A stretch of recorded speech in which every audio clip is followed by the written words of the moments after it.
Hello everyone, I'm Santier. Welcome to my stream. Had to take care of a little bit of business on my Discord side of things.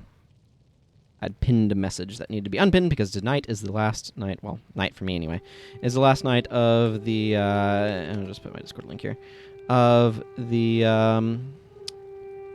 Guild War, or of the late night for me streams. Guild Wars will be going on an intermittent, when I feel like it, on Saturday's schedule, and other games will be on some day of the week. Follow the channel, get notified when I go live. I say that all the time, but it's true. That is the way to get notified. But yeah, the late night streams, well, again, from my perspective, I'm starting at like, so, I mean, you can see the clock down here, right? It's 11:30 p.m. for me right now. It's not been working out the way I was hoping it would, so we're going to be changing things up. And by we, I mean me. Now, if I remember correctly, last time I had done a lot. What was this one? Right. So I've gotten the Norn and the Ebon Vanguard. I need to go get assistance from the Asuran. I am going to go say hi to one Lieutenant Thackeray just outside here, because why not? And then I will be making my way to the Asuran lands. Hey, Lieutenant Thackeray.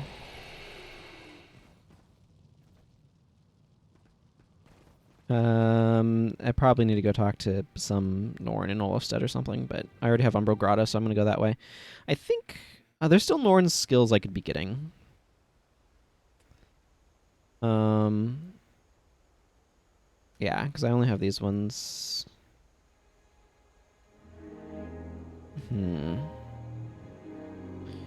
Let's actually go do... I have my full party, so I can go in Jagamarin and hunt things down. I think I might do some of these quests and accumulate more of the Norn skills. I think I still needed to capture Wounding Strike, too, now that I think about it. I don't know why I looked in Mysticism for a Scythe Mastery skill. Do I have Sickness of Capture? I need more Sickness of Capture if I'm going to do that. Gunnar Poundfist has a quest for me. Why are you here? To go talk to Hogni Truthseeker. Can I talk to Sida? Probably. About a situation. That was a terrible joke. You know, this is going to be faster. If I just go to my guild hall, I've got easy access to Sickness of Capture here. Nothing else currently, but only has core skills available here is the issue. And I'll buy 7 Sickness of Capture. That'll use up most of my skill points, but that's fine. I'm confident there's at least 7 skills I want to capture. 1, 2, 3, 4, 5, 6, 7. Boom. Leave my guild hall. I'm picking these up because I am going to be going by the Wounding Strike boss for one of Hogni Truthseeker's quests. But let's go... Yeah, let's go say hi to him first. I like to go from Olafstead. I keep seeing Moobot's thing and being like, oh, did somebody say something? It's like, no.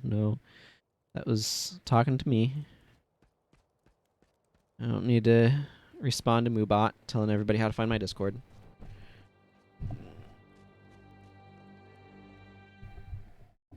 I'd be fighting with this microphone less if I had it mounted differently, but I do not have a spot for that right now. It's mostly okay here. Mostly. I do need to do Cold as Ice as well, which that one might be a little tricky to figure out how I want to approach.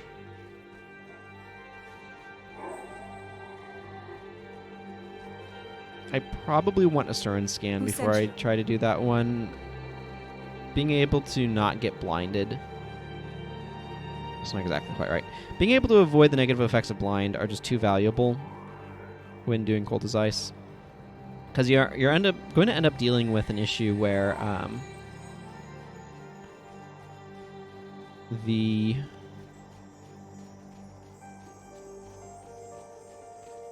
Shadow Song Spirit will be spamming blind attacks on you. My brain got there eventually. Trying to like make sure I'm navigating around here. Well, trying to think. So that's part of what's going on. So my focus is split. And humans multitask extremely poorly. We think we multitask okay. We do not. Anyone who says they're a good multitasker is either they mean something else by multitasking or they're wrong. But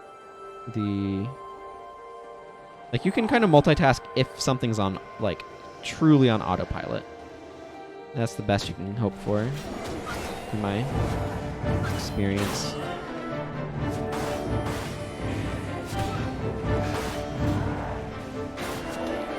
It's part of what makes it so hard to do this sort of thing is delivering commentary while playing the game. It's actually kind of a complicated thing because you are multitasking. There's a lot of downtime in games where like you're just moving around. Like right now, I don't need to fight anything. I don't need to focus on anything particularly much, except I am focusing on trying to avoid those red dots. I failed.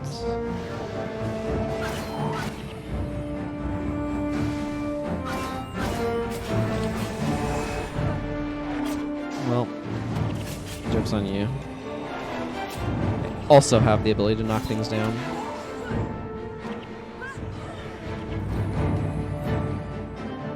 I don't know if I've talked to Hargul. But yeah, our brains have to be doing context switching just like a computer would, except computers are able to do it faster at these points. I mean, yeah, it takes quite a bit to swap attention. That's my point. Anyway, enough of that business. Let's go talk to Hogni, who's not far from Drakkar Lake.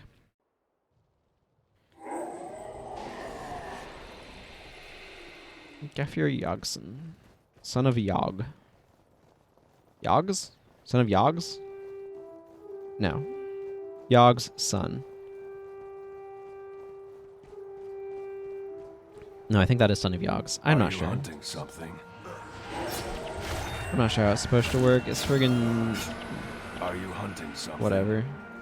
I don't know why I grabbed that either. It doesn't really matter at the moment.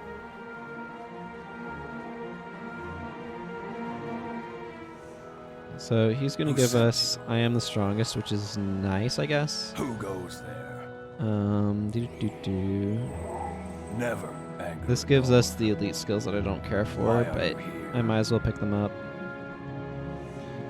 I'm going to start by going south again.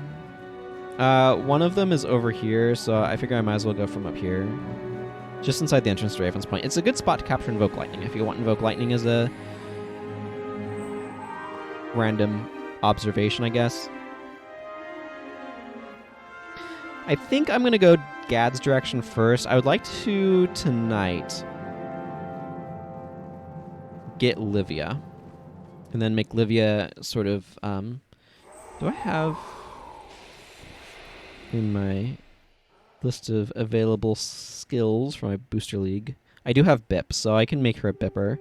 I'm probably going to go that direction. Necromancers can have some extremely useful things that are, like, invaluable. But there's a lot of chaff in there. A lot of chaff. Chaff? Chaff. We'll go with chaff. Who goes there?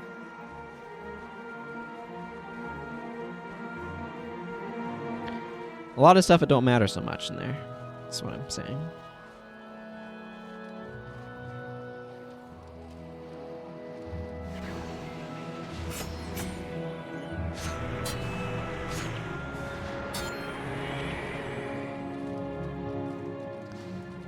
Those ice imps are fighting our spirits, aren't they? They are. I'm not as worried about that one because Maelstrom has 30-second recharge. I'm more worried about the one that hasn't done Maelstrom yet, casting it. So what I'm probably going to do is I'm probably going to drop... I don't know. I'm going to drop somebody. I kind of want to keep Prius around, but switch him over to like Splinter Weapon type shenanigans. Maybe I can drop Talcora. I mean, yeah, you can absolutely do a Prot Necro. That's not even bad.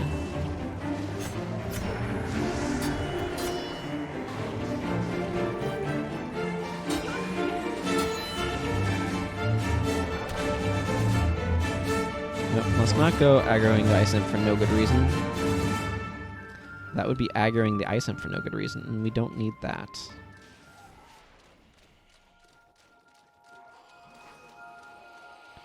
By the way, this is why being a female character is superior, because if you're a male character and you want to do the quest chain, instead of doing it with one of the moot quest chain, the marriage quest chain, whatever you want to call it, courtship, Norn courtship quest chain, you have to go to Olrun, Olafdottir, all the way over here, so you have to keep traveling over here every single time, as opposed to just being able to do it in Olafstead, which is far more convenient. So, yep. That's why female characters are superior to male characters in Eye of the North. Is it the most significant thing? Nope, not by a long shot. But it is not a thing as well.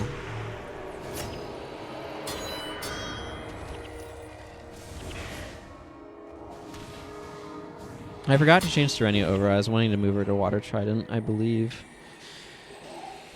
Rather than Ward Against Harm. It's not the worst or anything, it's just... Oh my goodness. You can see why Water Trident might be nice.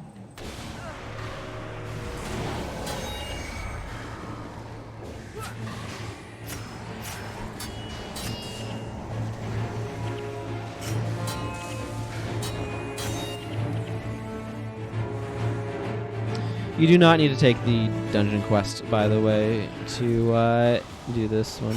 Boy, this guy's looking really pretty. I know, I'm going to get a screenshot of that nice ice.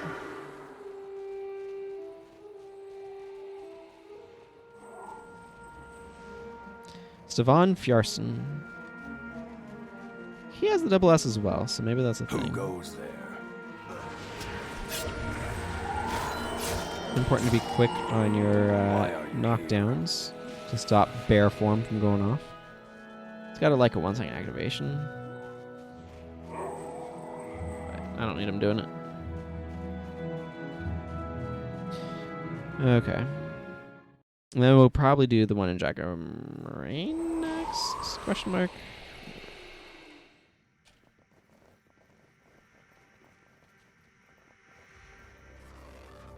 There's a shadow spawn. That's what we need to kill, but it's going to run that direction, as you can see.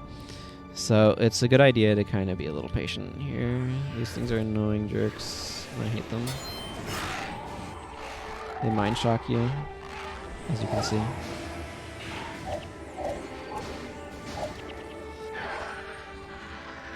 Shadow spawn, not actually a necromancer. It's an elementalist, which is why I am prot-spiriting myself.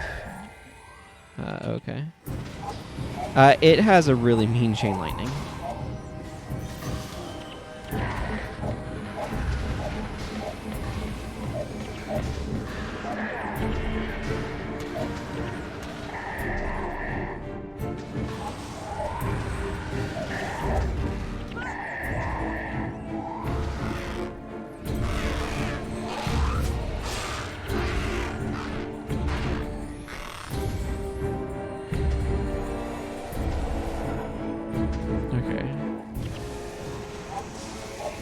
Yeah, you can see that Invoke Lightning just did no damage to me.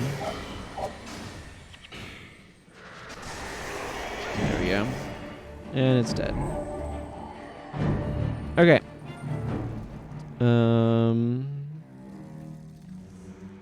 The Shadows in the Night. Destroyer challenge, and you throw a thing at a destroyer. We'll get to that. Bior Marches. Okay, this is the one with Thunder Wolves. Over in Bior Marches. I think I already captured Eviscerate. This one has me fighting destroyers. Is this one that I was thinking of? Yes, this is the one where I want to capture. I think I already got Eviscerate. I'm going to double check.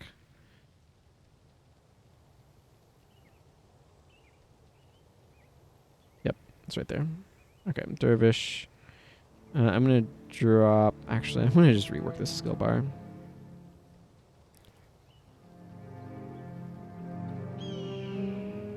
Need one of those so I can capture off of the wounding strike off that boss.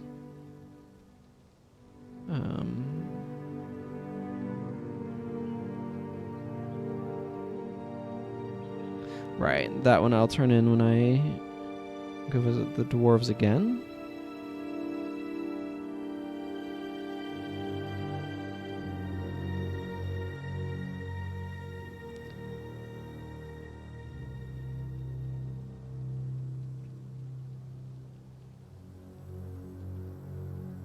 I don't know. I'm going to try this. This does not need anything but critical strikes and dagger mastery, so I'm just going to spec into those. Because I can do this, and then low blow. Like, I can low blow off trampling ox. And this also can drop a cripple, so... It's not the, like, quickest recharging... This also, you move like a dwarf into low blow. I don't know why I have those in that order. So yeah, let's just go this way. The boss that I'm looking for should be over in that area, I believe. Viora marches. I think this is the right spot, and I'm not going crazy. Yes, Tarm of the Frigid has Wounding Strike and a Scythe drop, potentially.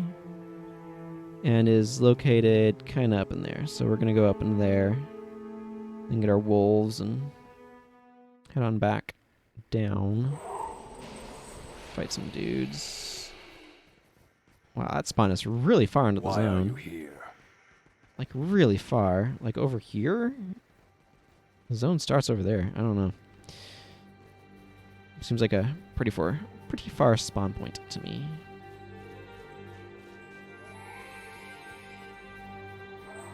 I think I might go over that way. Planning my route already.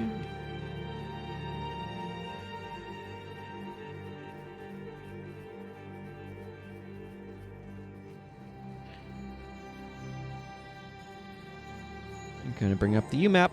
It's already up. I don't know what I was thinking.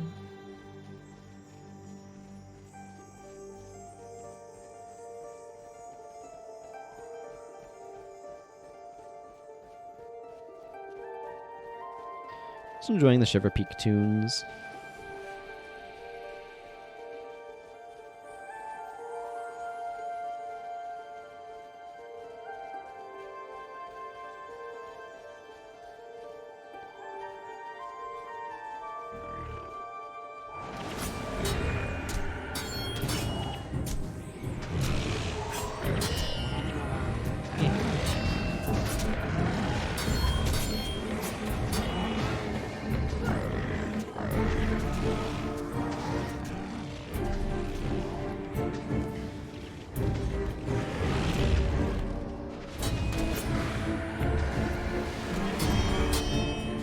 Flail A.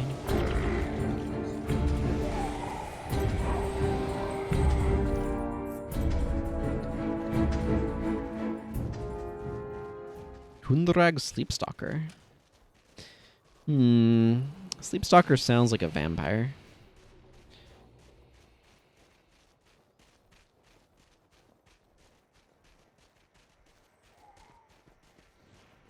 Why are you here? Who goes there? What? Oh. That was ambient I am a bear Norn noises. I'm like, what the heck is going on over there?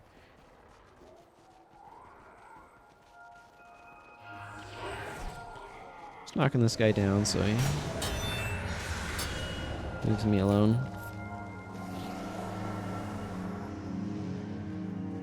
You know, the usual.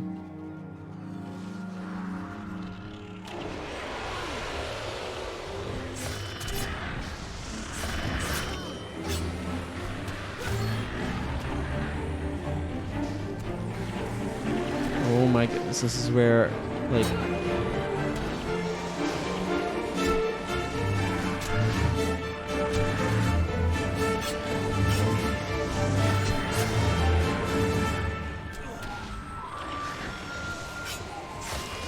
Makes you appreciate good old restore condition.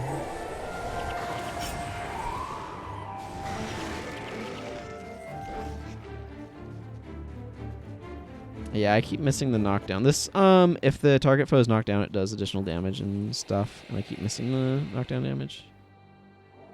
I'm looking for the boss, so I'm trying to kind of pay attention for that. It should be further up here, but I don't know if it patrols a little bit, so that's why I'm paying extra attention.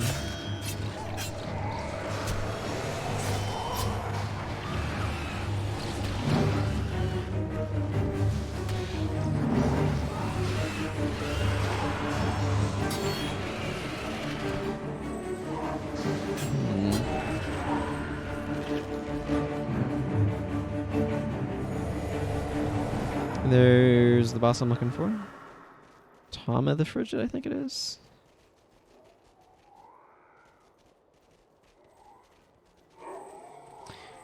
Then we'll do the Hunter 1 and Prenuptial Disagreement at the same time. So those ones will combo together very nicely.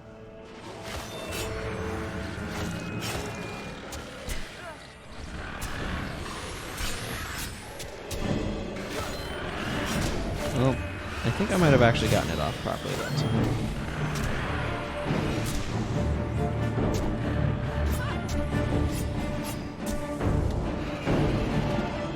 Let's capture Wounding Strike.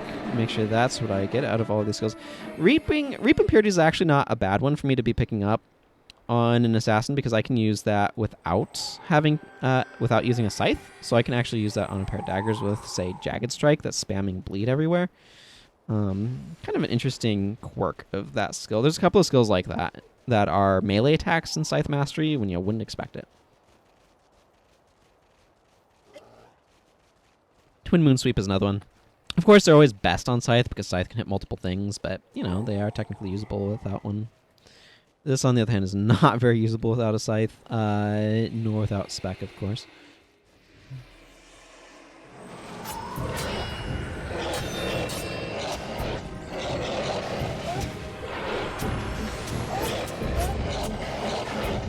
Show these wolves who's boss.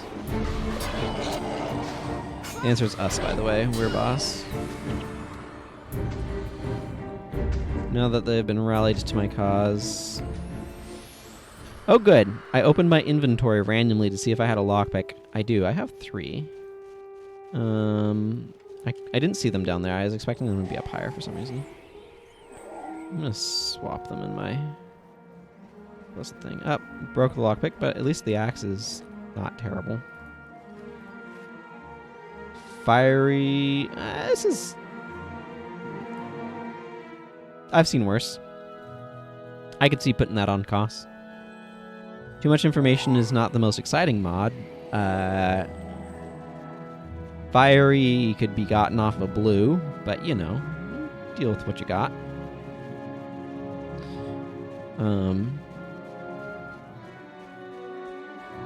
I don't really need axe stuff particularly much, but, you know, if I did.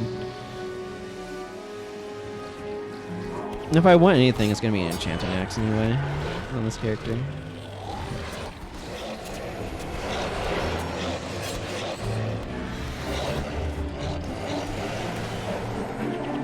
Something awkward about the Highlander skin is, if you see this inventory icon for it, they've angled the blade and scaled it in such a way that it actually cuts the tip off. Like, the blade continues off a little bit further.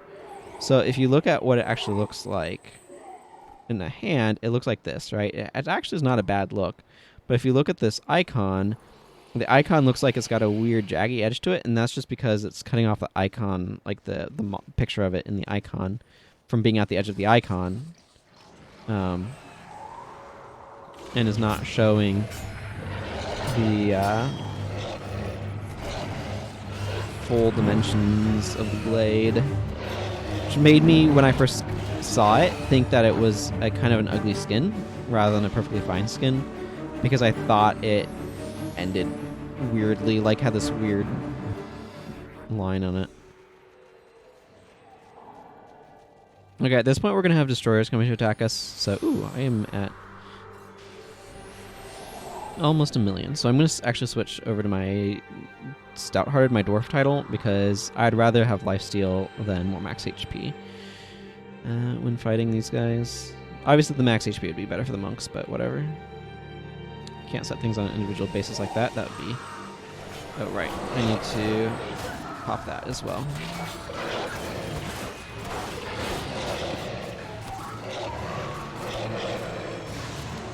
So we can let Alcar know that his chemical contraption worked.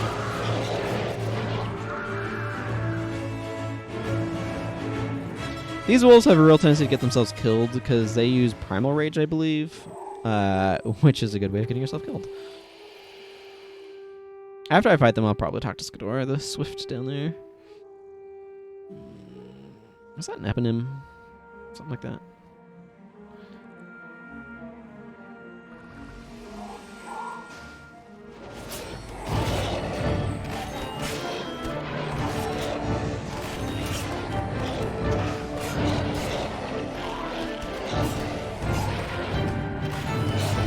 Once again proving they're extremely durable.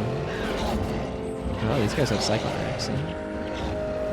Good to know, I guess.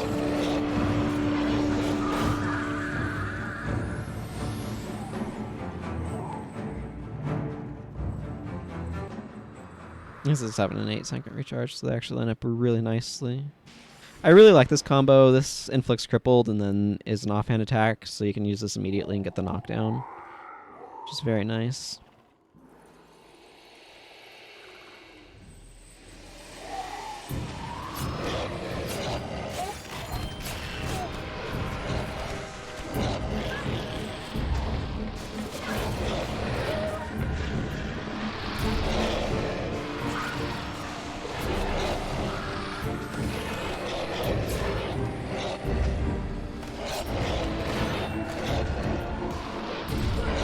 Lightning reflex then.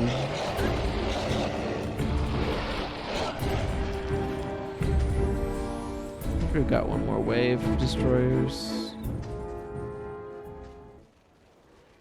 When I go visit the dwarves, which probably won't be this time, it'll probably be whenever I next stream Guild Wars.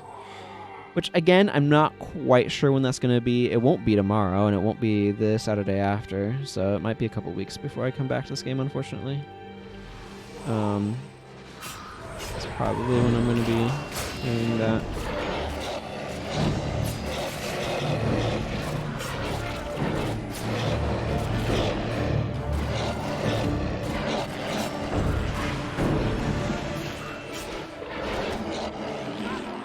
Oh good, Destroyer Core.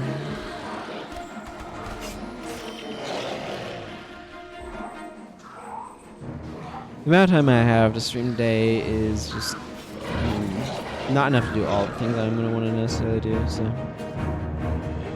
And like the next time I visit the dwarves, I'm going to be setting myself up for Heart of the Shiver Peaks and Destruction's Depths and all of that, so. Oh. That's a bunch of back-to-back stuff. Was that the last one? Oh, yes it was, okay.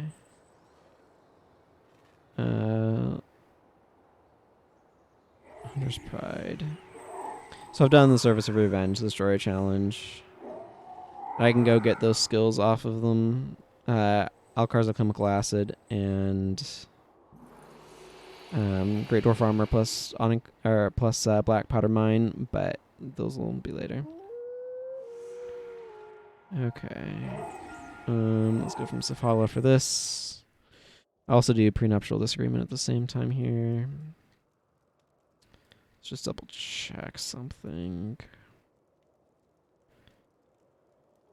Yep, there's Water Trident. I want a little bit more offense. I don't think I need the defense from the ward, so.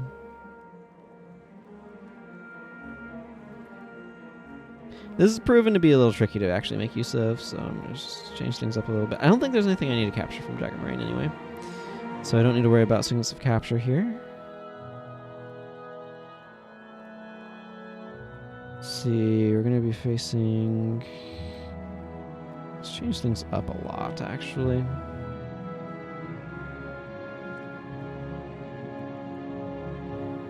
Jagged.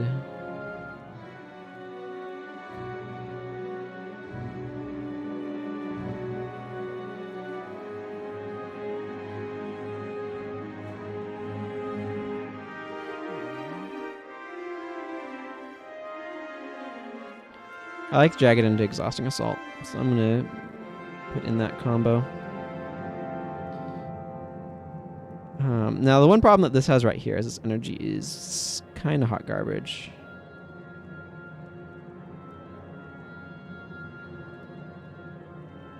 So I'm probably going to include Brawling Headbutt and Falling Lotus.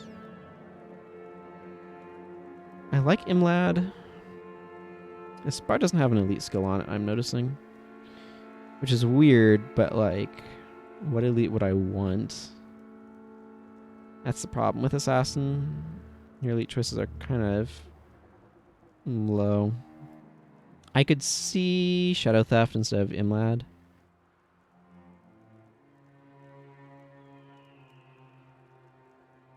Yeah, I think I'll do Shadow Theft here. Oh, yeah.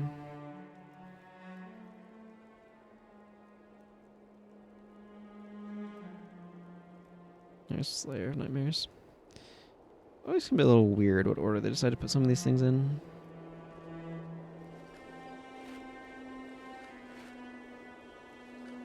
I don't know why I expect Skull Shields to give me bone. Probably the fact that they're called Skull Shields. Boy, in all my years of playing this game, I have only gotten 150 Destroyer Cores cumulative so far. To be fair, I've gotten more than that, but I've had to turn 60 in plus probably for the quest. Who sent you? It's 3 per character. And this is like my 24th character slot. One character has not done the quest because she's a perma-pre. But I think all of the others have, so that's like 70. Almost. Like 69 Destroyer Cores that I've turned into the quest alone. It adds up, is what I'm saying. Jagger Moraine. Then we'll go revisit Hogni and get that stuff turned in.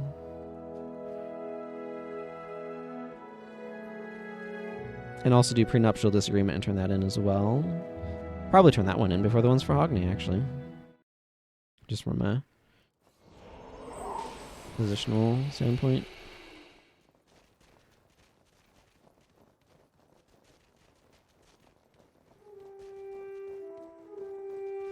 Why are you here? To go scare some Norn who think they're tough stuff. I need to go grab a stick with a honeycomb on it and drag it around to where some Norn are hanging out. Who were like, oh, we're big and mighty. We're going to hunt a bear and prove how awesome we are. And then they discover they're maybe not awesome. They're maybe cowards, in fact.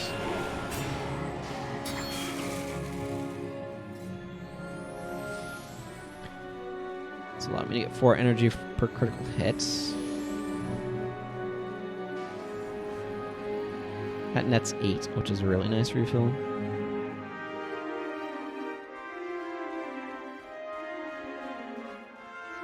It's interesting. Coming around here is doing a really good job of skirting a lot of enemies. Wasn't specifically my reason for coming over here. My reason for coming over here was not to skirt a lot of enemies, but to skirt specific enemies. In this case,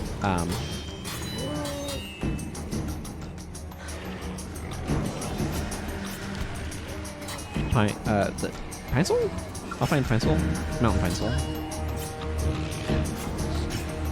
I don't like Mountain Pinesoul. That's my point.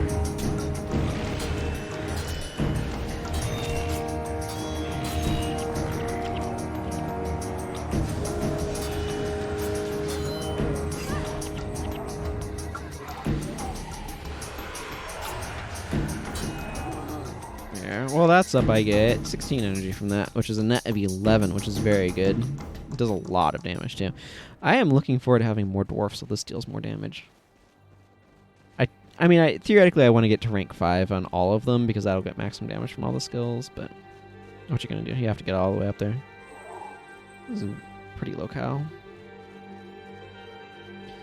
Okay, there's a lot of bones out here. There's a pack of Arctic wolves in there. They're not particularly threatening, but they are there.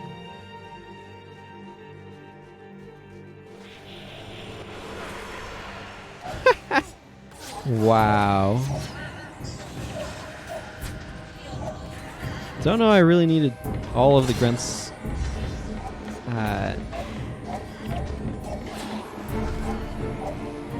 It's not Grunt's Grasp. I know what it is. It does AoE cold damage on use and transfers to conditions when it ends. Last 20 seconds or last 30 seconds and makes your attack deal cold damage. Has 10-second recharge, costs 5 energy as a flash enchantment. It's Grunt's something. Grunt's Aura? I don't remember actually for some reason. But I know the skill I'm talking about. I wasn't expecting to get hit by a bunch all at once, is what I'm saying. Hello, Newt Jordanson. So they all do seem to double up on the S, as I'm noticing. Okay, I need to grab this so I can drag this polar bear over to some Norn who are going to freak out. And then I'm going to go fight a big old worm with Shockwave. Pain Inverter is a really good way to fight it, but I haven't been to the areas to get Pain Inverter yet, so we ain't going to do that on account of I don't have it. Seems like a strong argument to me. Hard to use a skill you don't have.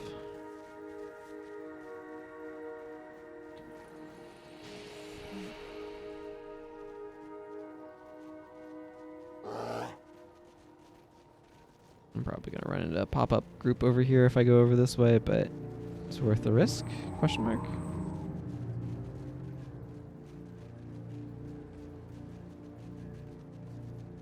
I'm probably going to fight these wolves. I don't feel like being so patient as to avoid them. There's barely bears for us to hunt. See what I'm saying? They think they're hot stuff. Making jokes. Puns. Barely any bears.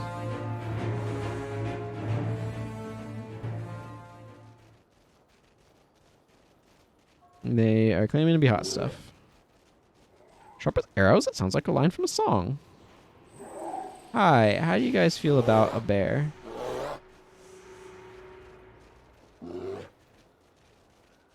Yep, that's what I thought. What is going on with that over there?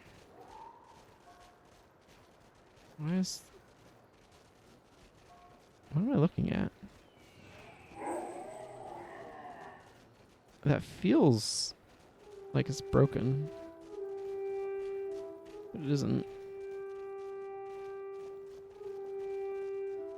And this part of Frostmaw's... Are they seriously running off into Frostmaw's burrows? Well, that's hardly a good choice. Huh. Well, that's weird. Figured. Are you hunting something? I am hunting this res shrine in case we get wiped by a worm.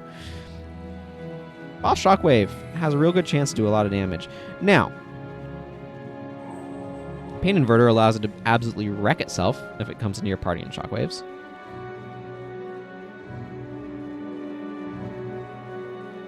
Which is why Pain Inverter is a good idea. The Ballad of Hammertoe. But as I have established, I do not have Pain Inverter. So I'm not doing that. Uh-oh, we have... This is not the worm I was looking for.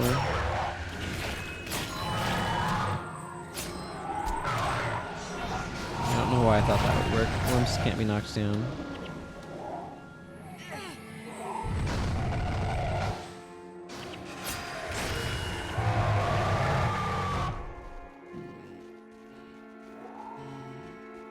Frostmoth Kinslayer ate him. Yep, a lot of that going around. There's a reason why he's known as or why she, I think, actually, is known as the Kinslayer. Just let that one sink in for a moment, eh? Sissith the Leviathan. Yep. If you're wondering what just happens to me, I got Unyielding Aura'd.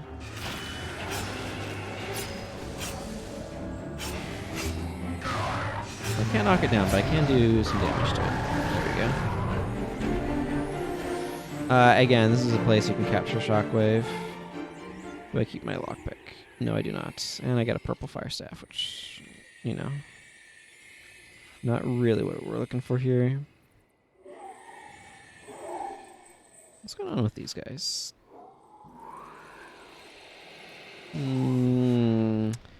Cruel, I don't really have much use for.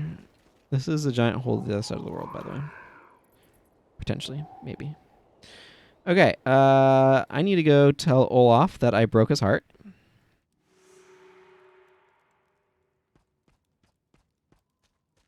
No, I need to talk to Volgar Tempest Crafter, too.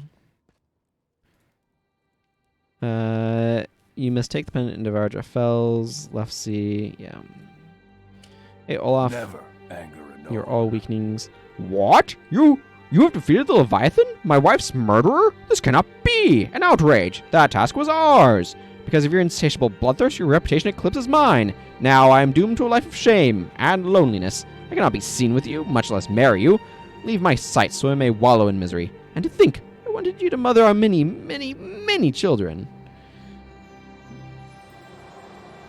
You are all weaklings. Thanks, Olaf. You'll come up later. This will hardly mar our ability to interact, but you'll certainly act like it will.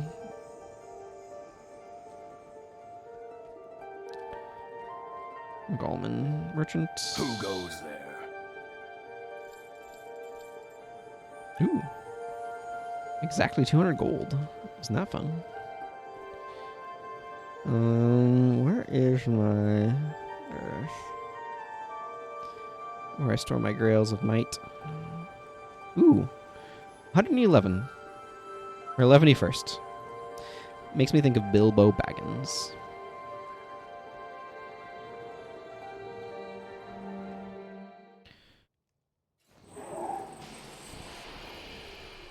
Let's see. I need to go see Hogni Truthseeker for a bunch of these. I also have a good deed that requires me to go over here. Oh, I can't do it. I have Gwen with me. Cool. We won't worry about that then. Or rather, we will worry about it, but later.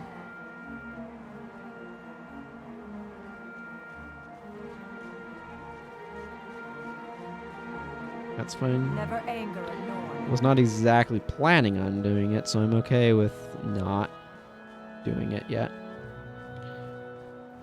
I'll just go turn to some quests at Hogni's.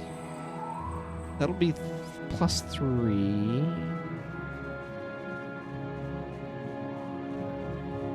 I have a lot of completed quests just chilling in my log.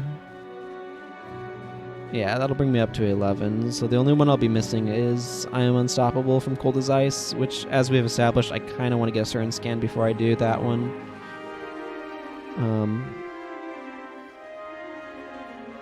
On account of a certain scan, making it a lot easier to deal with the nonsense that I'll have to deal with there.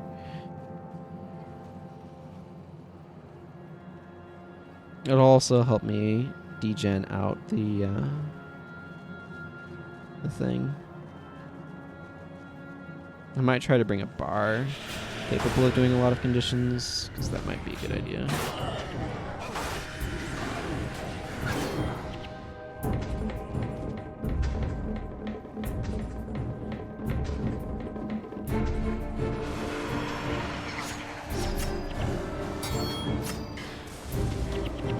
Okay, whatever, he's dead. That's the important thing.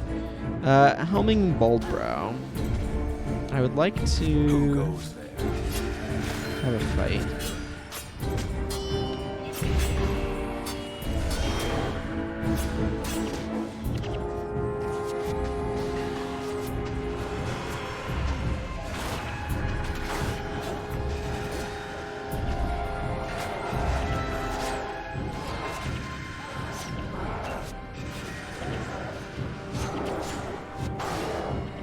because so many of these guys have been blocking me that I've gotten like no energy.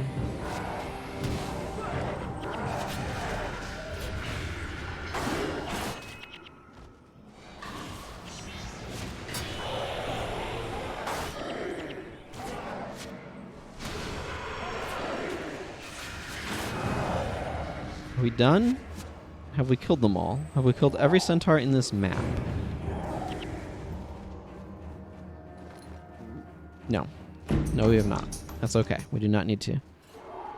There can be centaurs that survive. It's fine. Hargle. Have I killed a pleasing Why are number you of... Nope. here? 16 enemies again. I feel like I had 16 last time I talked to her, too.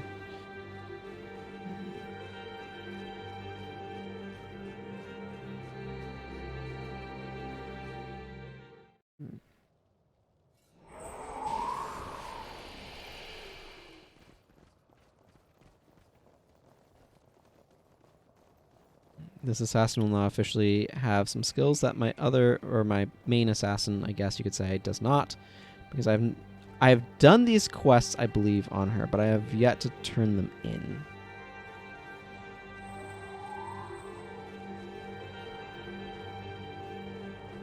Are you hunting something? Who sent you? Why are you here? Okay, cool. And that should have me... Yeah, just that one left there. I've gotten all of those ones. There's 3 left there, but I have the quest done. I just need to go visit them. So let's go to Asuran territory. In the Umbral Grotto.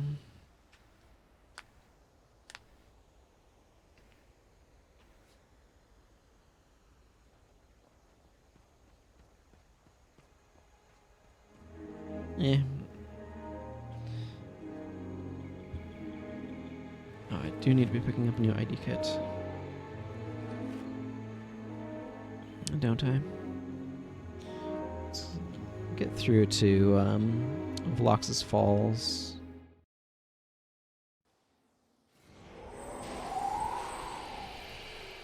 There should be... Here's a beacon of Draknar.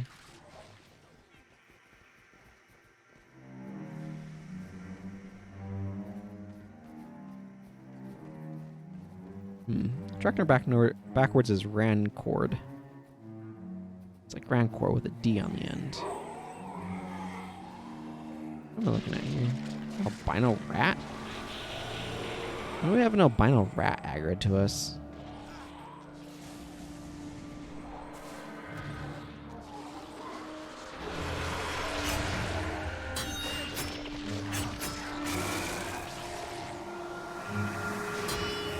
Cave Ayahuasca is interesting because it's like, what was that, Necromancer? Whereas regular Ayahuasca is an Illusion Mesmer. Not really sure why they made them different, but they did. So, yeah, here we are.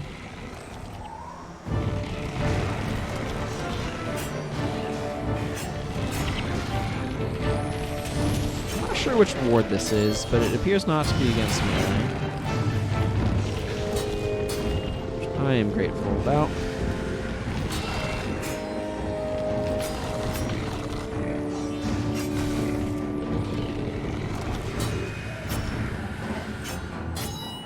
Ward against harm. Ooh. Nothing like some good old armor buffs. Keep everyone in tip-top shape.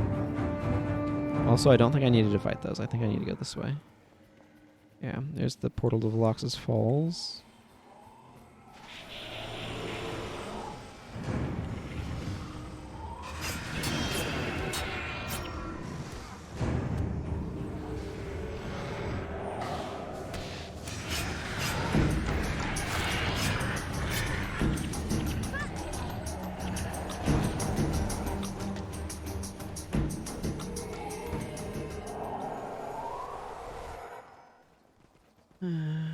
We'll have our Indiana Jones moment before too long, I imagine.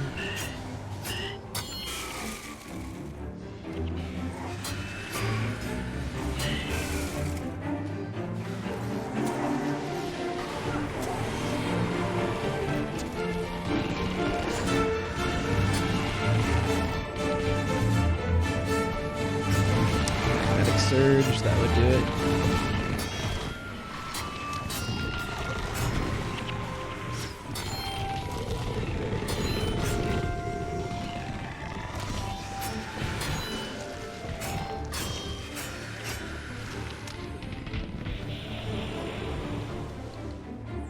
I was wondering why it had gotten blocked or something. Wonder why they're spirit of fearing their own spirits. Or gaze of fearing their own spirits to make spirits of fury. It's kind of an odd decision.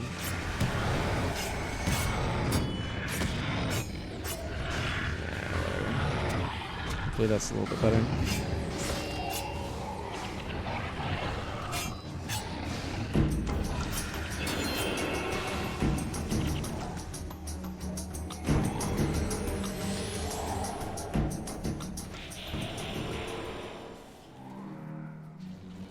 This part.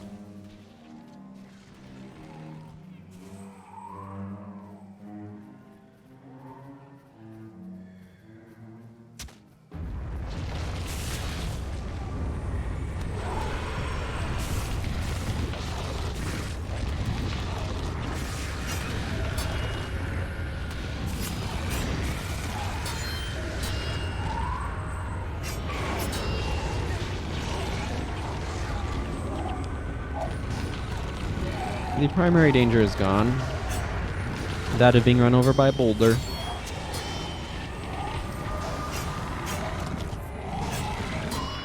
I prefer not getting run over by boulders if I can help it, thank you very much. They do tend to be insta-kills.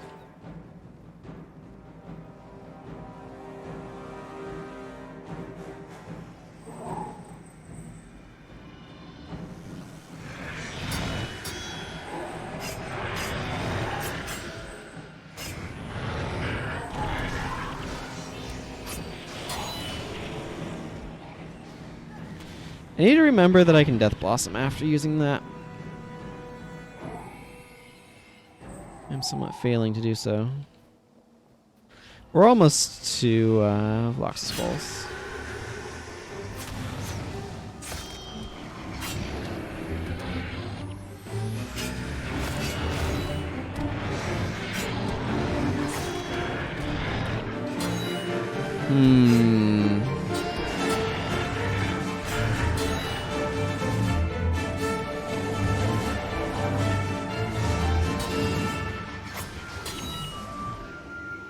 That is the of how am I going to approach dealing with a place that's going to be constantly blinding me.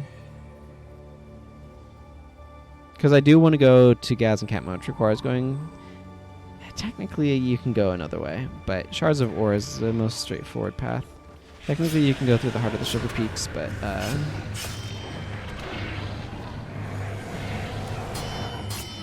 that's a very long road.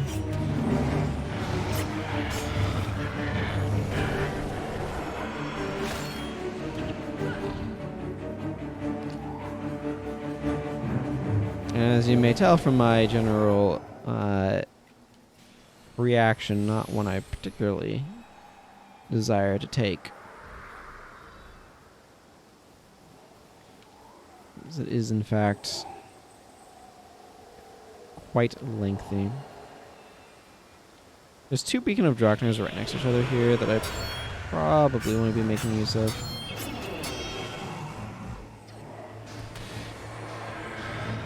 Some small spots where run speed buff would be really nice.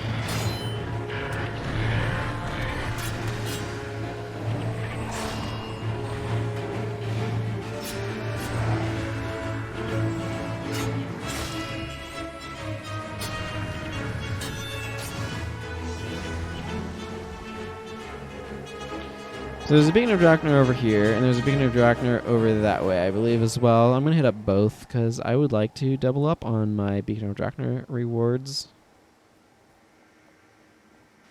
I mean, okay, so it's 20 Dwarf Rep points. Hopefully 20 Dwarf Rep points over here as well. It may decide that I should have Hunt rank up, which would not be particularly useful at this time. Rampage was nice, though. I mean, it just makes me take getting 2 instead of 1, but still. Hi, Doff.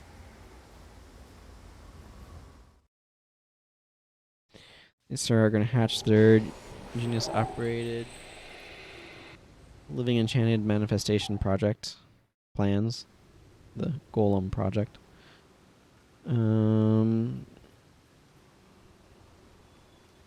Livia's quest. Be careful.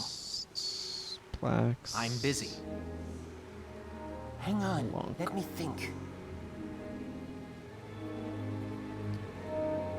Blorf will have a quest for us, but we need to get a little bit further before he's willing to give it to us.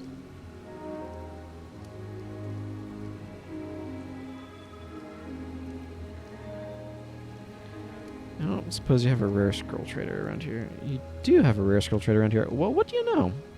How convenient. Now, if only the pathing system knew how to go down a little hill. You need me? Wow, these are not worth much right now. Granted, I'm going to sell it either way, so I'm going to keep the value depressed, but whatever. I'm busy. And I want an ID kit. Oh, what else is going on, but... Okay, that's measure for measure. I'm going to do the smart thing. I am going to do it this way. Huzzah. See, I got 9 steel ingots from that. 9.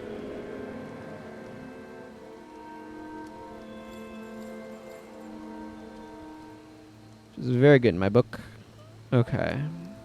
Oh, 444. Okay, so, how do I want to... This game's weird in that accuracy is technically a thing, but most of the time it's just set at 100%. And it requires some stuff to lower it to make it not 100%. Now I feel tall. Let's see. Assassin's Remedy. There we go. That's the answer to my quandary. Shadow Theft is nice. Critical Eye is good. I'm gonna drop this Critical Eye for Assassin's Remedy. We're gonna go Gadd direction first. As I said, I want to go down that way. I want to be getting Livia. And Livia's down this way.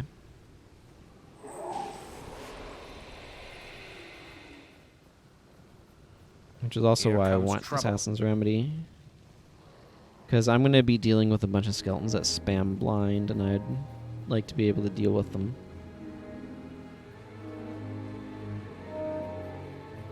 Rather than be stuck with a team that's blinded. Might as well use it though. I mean, I brought it.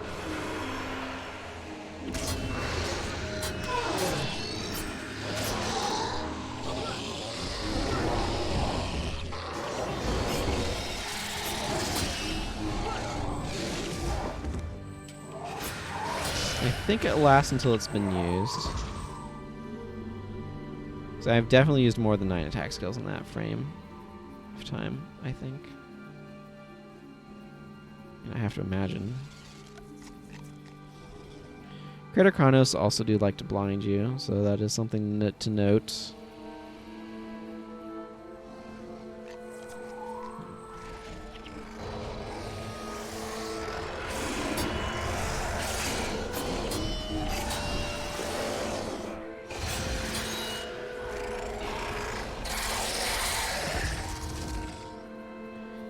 Great conch. Yeah, you know what? Yeah, we'll dip over here. Sorry, it's feeling kind of a little bit too much on top of my mouth, or in front of my mouth, and not enough beside it. I'm busy. Hopefully it's not making too much noise when I'm fiddling with the microphone's positioning.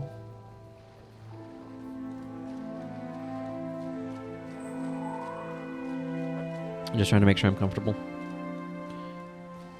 Okay, maybe I do need a little bit further over. I don't know.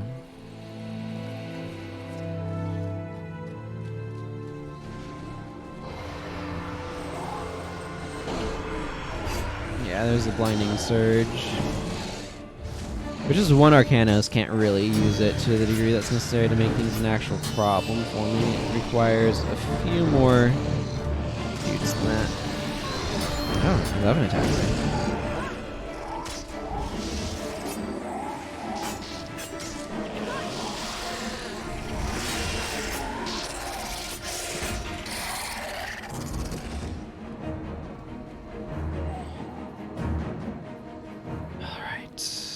Time to make my way over this path.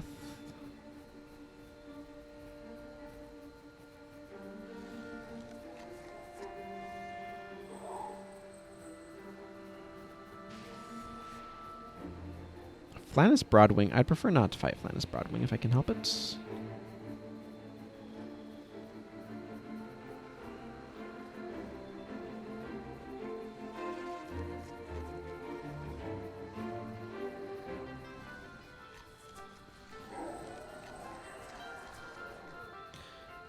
Chandra, who wants us to go kill Fendi Nin, the Necromancer.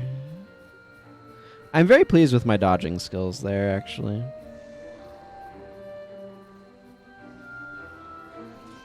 And avoiding any fights in that little spot. I'm looking forward to getting this character some additional armor options as well. I like this armor pretty well, but I've kind of... I feel like I've been looking at it a lot, so I'm kind of looking forward to something slightly different.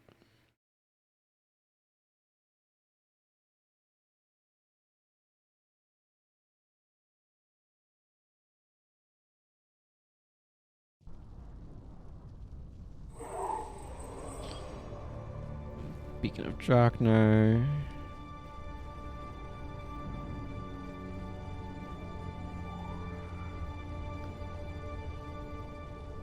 Now, I'm just hoping they don't have a bunch of enchantment removal. I don't think they do, because I remember using Sight Beyond Sight down here as well.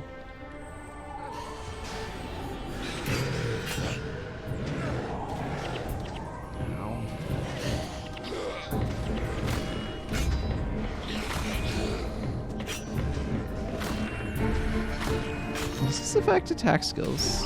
Interesting. That's one to remember if I'm using other melee weapons.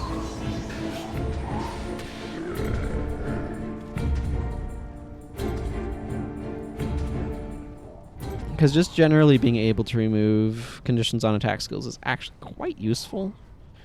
And like using it to remove it on a sword attack or whatever would also be useful.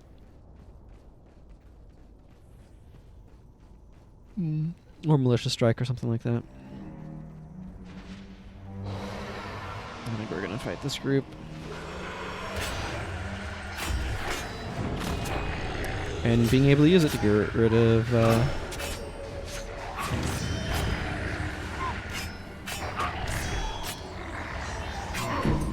all sorts of stuff here. I'm quite liking it.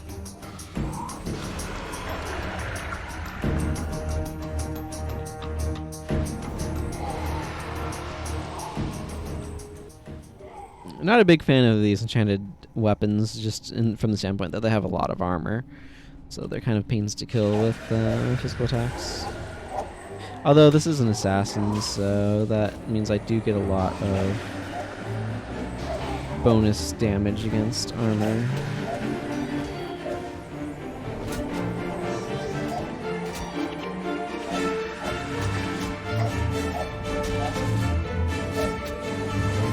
It's gonna be kind of funny to take these guys back to Nightfall when I'm supposed to have them at level 15 and they're at level 20 in some of those quests.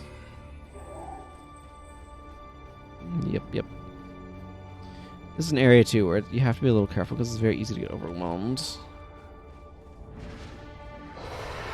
It may be slightly premature.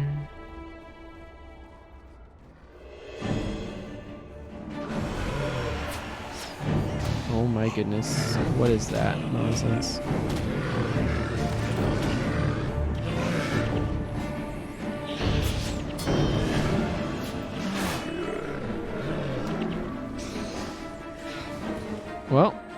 My team kept me alive through whatever that nonsense was, so that's something.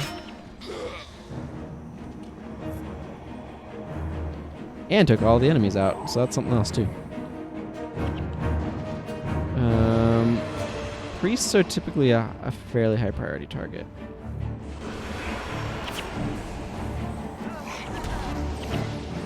Okay, I just got absolutely wrecked.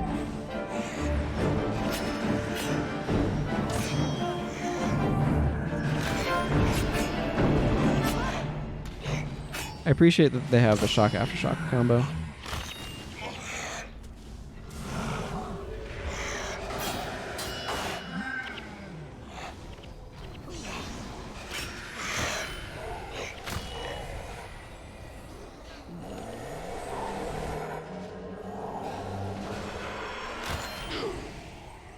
Okay, well, my party managed to get through that with few problems except me dying. And that's hardly my party's fault. I mean, I was getting spiked down pretty hard, so...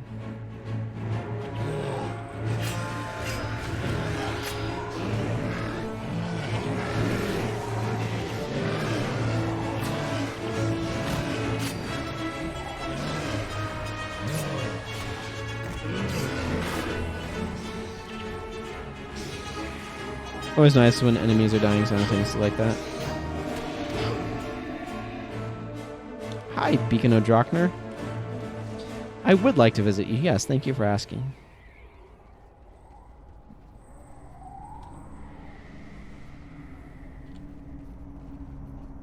Let's see if I can remember how this goes. That's right. There's this terrible, terrible bit where you get hemmed in on this side. I'm going to wait for these. I think you can actually slip around behind that thing over there.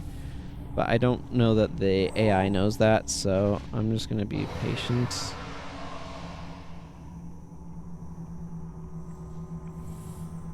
That takes forever to clear.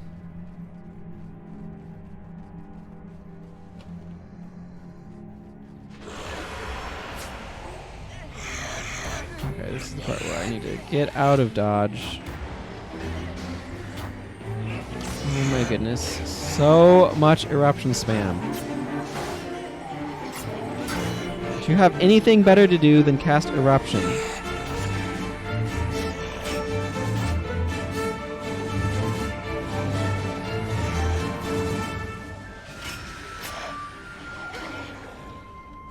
Thankfully, like, most of my party does not get affected by this, but...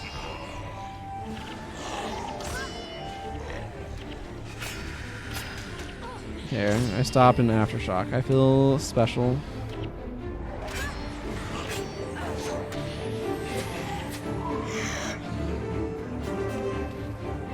Okay, well, my crew took care of it, so that's good. Where am I going? I'm going around this thing. You kind of go around this little thingy. I don't remember exactly how you get over there. I think it just curves around. Yeah, there's a friendly little Beacon of Drockner. Lock that one too. Maybe it has something for me.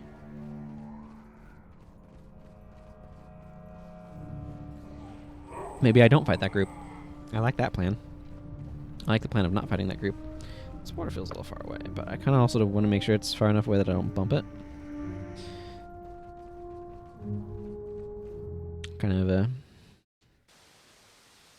thing I want to make sure of. Okay, I can get Hayda here as well, which will be useful-ish. Useful-ish. Give me a Paragon earlier on in Nightfall, which will be nice. Who goes Barthlos, Frog Stomp, Finding Gadd. Do I need to clear things out? Not yet. This feels like I might have steel. It does. And these will have bone.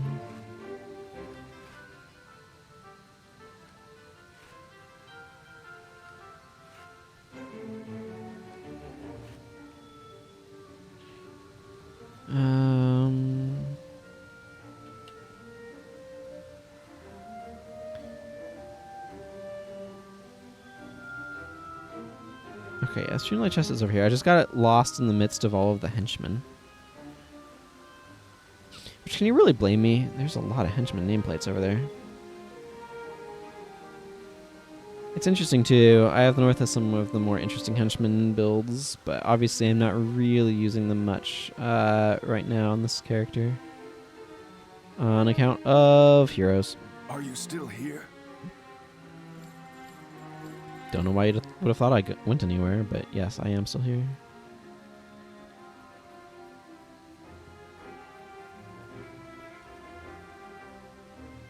I don't really need this anymore, so let's go ahead and put Critical Eye back on. I'm going to leave the rest of my bar for now, though. I should actually check to see if this is Sparkfly. Sparkfly Swamp has any bosses with skills I want. Really? Huh.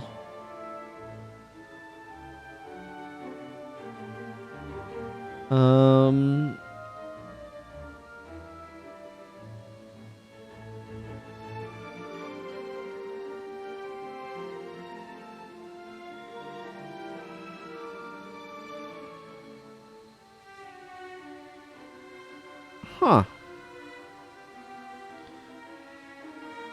I was legit not expecting this, but there's a skill to capture over here. Ebon Dust Aura is out here. I did not know this. I usually capture it. It's very easy to capture in the Mirror of Lists, so I usually will capture it there. I had no idea it was over here. I'm busy. Let's just start Hayda's Frog Stomp, I guess.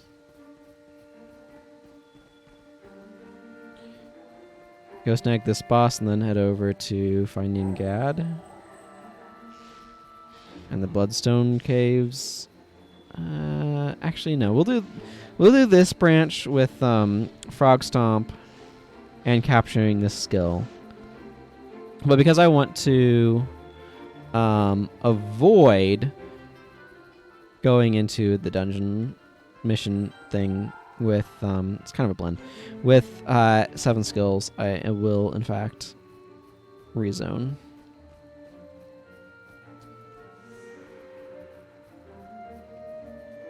She has what? Is it this one and then the next one to unlock her?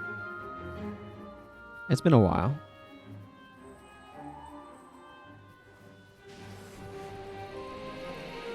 She's talking.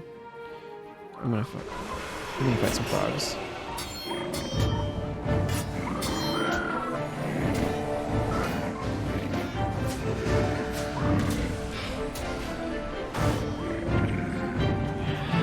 Remind me of Wild Strike frogs. Ugh. Right, Hayda. Okay, you finished pontificating.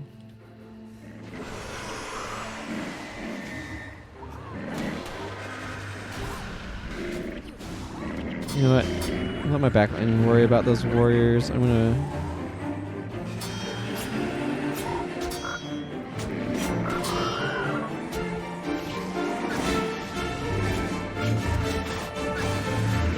These guys use Soldier Stance, which would actually not be bad to capture. I'm not sure if there's a spot I can do that.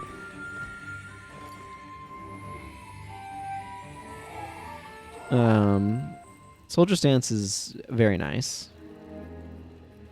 It's not hard to meet its condition of having a thing on you in order to get its first benefit. No, not yet. I'll just like reduce the damage from that by 2 or something.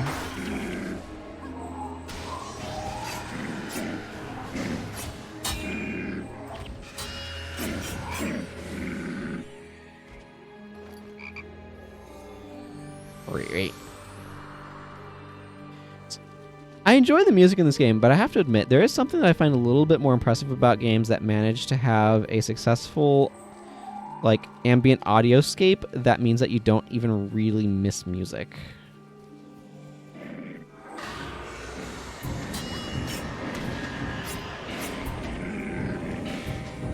Why was I losing fire energy? Did they have...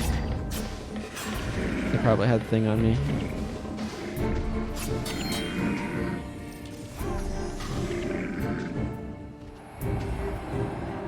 I know that was really clear. Spirit Shackles is the thing I was talking about. It's a hex that makes you lose 5 energy whenever you hit with an attack.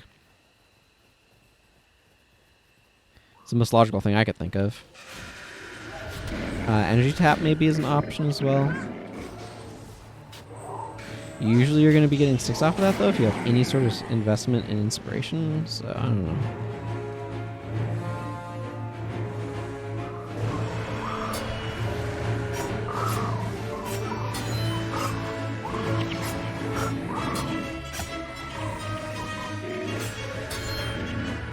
Rampage bonus, you say, eh?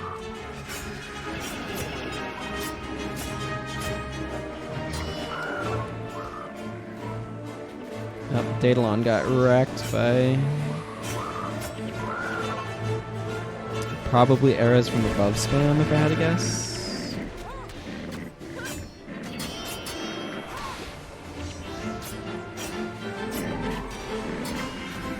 I have a lot of frogs on their faces. Okay, that guy's gonna be a pain in the butt.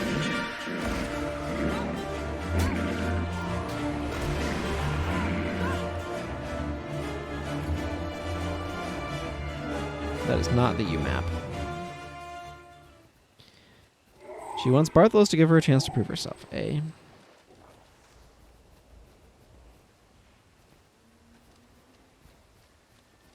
You are being given a chance to prove yourself. It's will you follow orders and hunt frogs? Will you demean yourself to follow the orders and do the things that need to be done? Rather than saying you're meant for so much more than this. I don't need to do this stuff.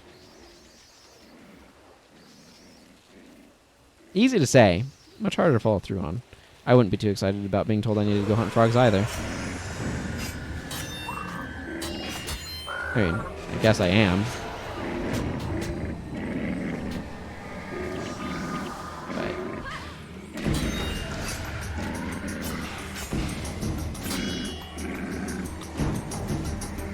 Ooh. Tongues, they're full of dust for some reason. Don't ask me why the amphibians have really dusty tongues. They just do, okay?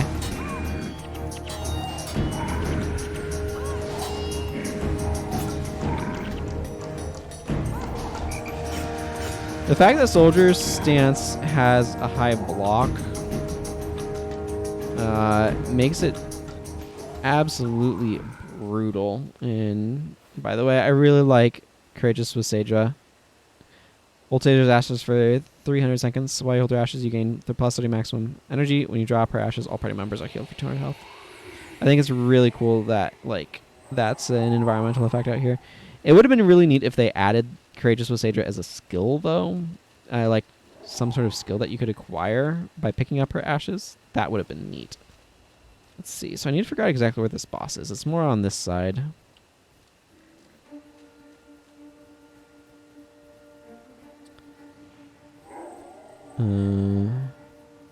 Looks like it's just due south from... Oh, great. Another booker. Bog-root growths. It's kind of more over this way. I want to do it now. It's a Simian, so I'm looking in that group. I'm not seeing a boss name, so... But I want to do it now because if it's... I don't know if it spawns with the next quest or not. Give Peace a chance.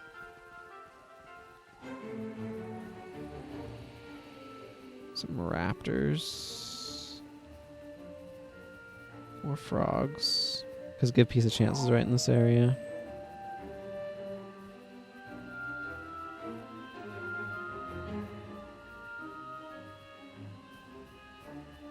We're gonna end up fighting some raptors, aren't we? Yeah, okay, let's just admit it.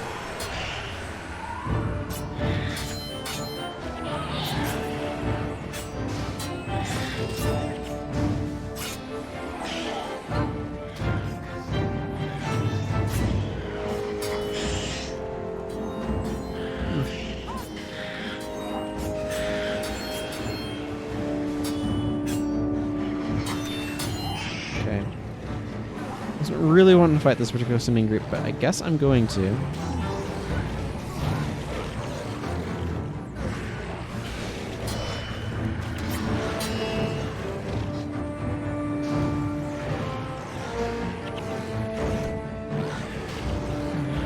Great conch. Sounds like an innuendo. Let's see here. I was making my way towards something. This restaurant over here, because I wanted to go talk to its keeper about a thing. Maybe I will do the thing, but not the actual dungeon. I could go kill the creatures. Sure, that seems reasonable. You need me? Yeah, I kind of want to do it with some kills on this. Hang on. Time to look at the map again. Okay, looks like it should be up this way and back in there.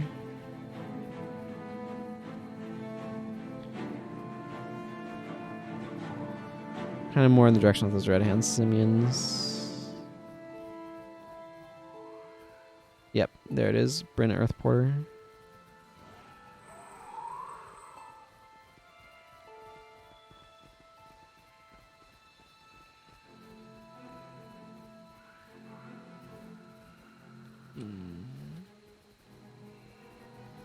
At least that's how I would pronounce that anyway.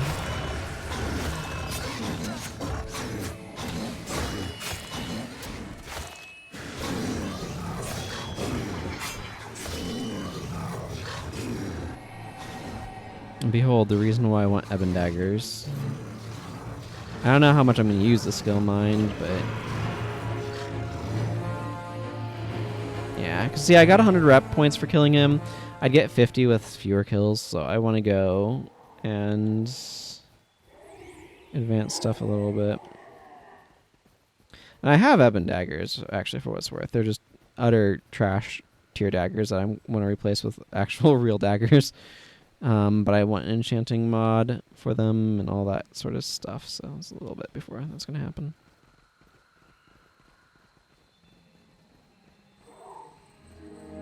I don't know, I'm just walking along here.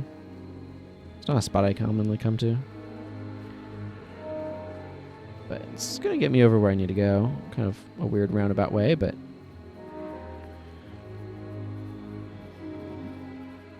yeah, because I can complete this section of the quest just fine.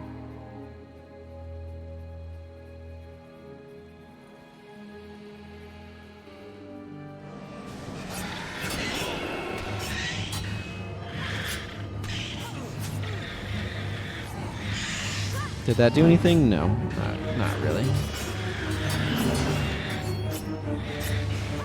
What did it do? Blinded nearby foes for 1 second.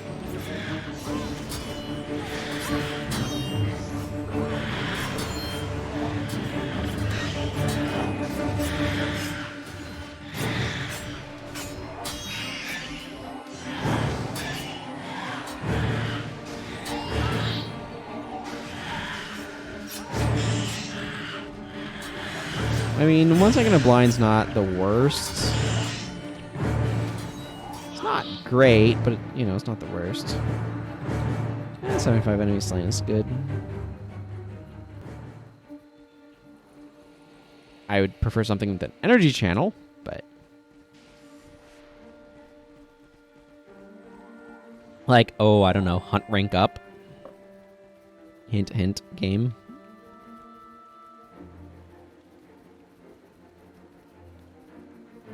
Whatever, I'll go talk to this weapon crew member. Maybe they know how to give me a hunt rank up. I didn't want to go up that way and get out of this section of this map. So we can go talk to Gadd and... Oh, great. Another booker. Well, I'll take 40 rep points, I guess. That's better than nothing. But talk to Gadd and get myself a quest advancement. Hayda's still along for the ride. There's Mobrin, Lord of the Marsh. It's known as Mobrin, Lord of Killing People.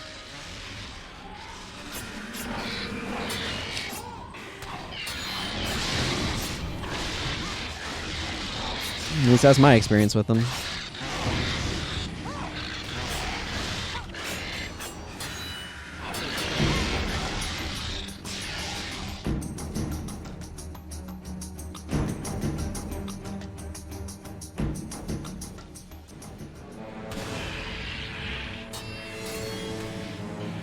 Well, I don't think one's going to blind matter a whole lot there.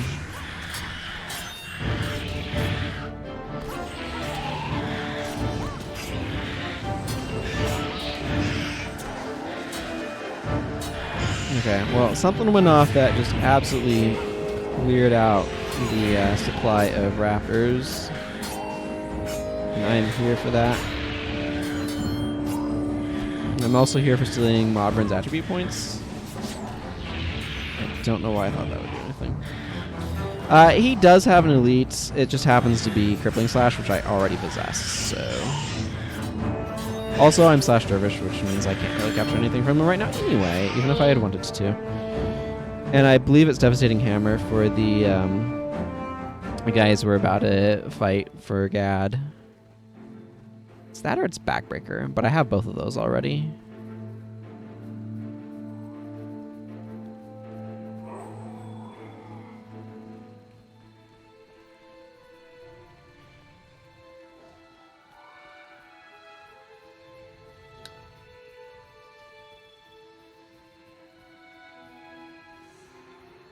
You need me? There's rank 2. A little on the later side, but I'll take it. Be careful. I'm not impressed, says Gadd. Gadd is not easily impressed. In fact, Gadd's very difficult to impress because he's too full of himself. I do have Vec with me.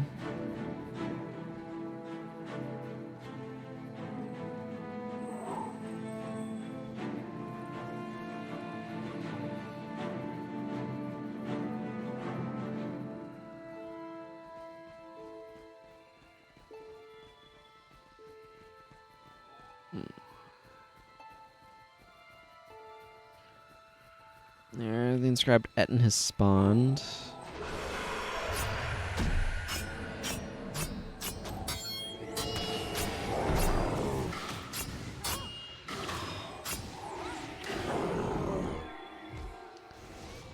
Reputation points for doing that. I'm easily going to be able to get the Asuran rep thing when I get there.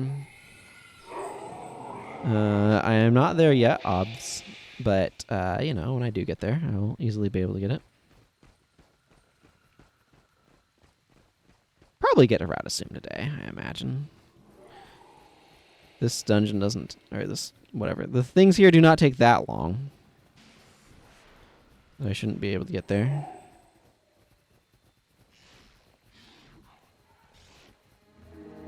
Bloodstone Caves.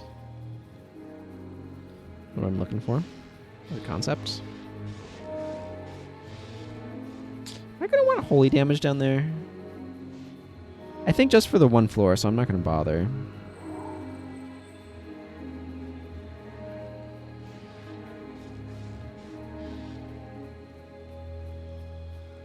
Yeah, okay, we're fighting some raptors.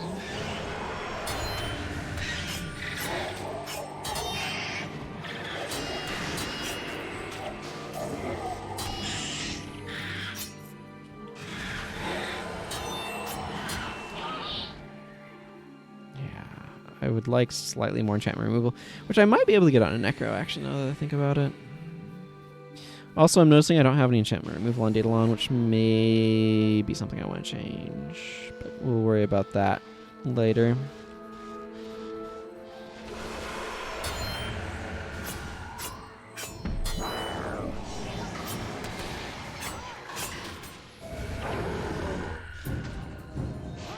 Oh my goodness, we have massively Ragrad here. And Gordons might be more dangerous. I'm honestly not sure.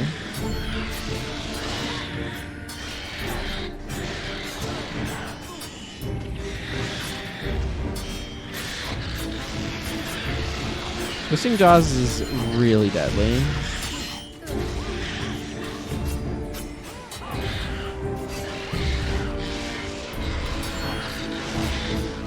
I didn't even notice this. That's nice.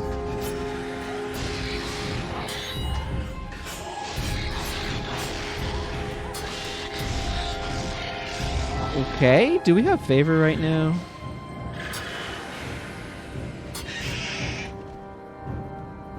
Well, we managed to survive that. And the good news is we'll also get our boss bounty because we're going over to a boss night now. We won't be able to get it for multiple things, but... Nope, we do not have favor. I just happened to get 2 golds in a row, because that's how the RNG decided to work out. I'm not complaining about that. I'm just surprised. Okay, well, that's not what we'd call a good staff. Oh my goodness, there's a lot going on. Don't really care about any of those, though. This can trigger for multiple bosses. For each boss you killed for that 5-minute duration. There's only going to be the one boss, unfortunately, but you know what you're going to do.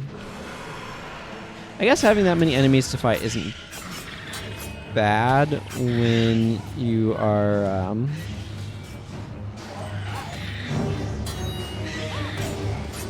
when you finally have your increased bounty thing. Of course, we got some freaking Gorodons jumping in here.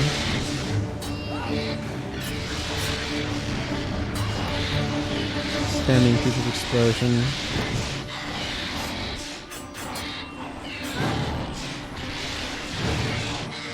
Okay, I just want to go get my plus 200 rep points for killing a boss, so I get 300 from this inscribed Etten. Maybe it'll be 350. I'm not sure. Having this, by the way, before you have to fight a bunch of bosses in Varjar Fells would be amazing.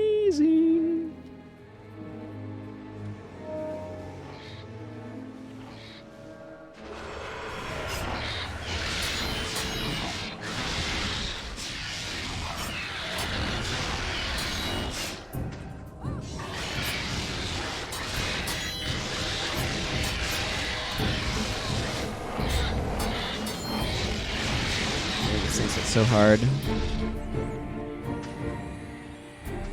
Okay, inscribed Etten time.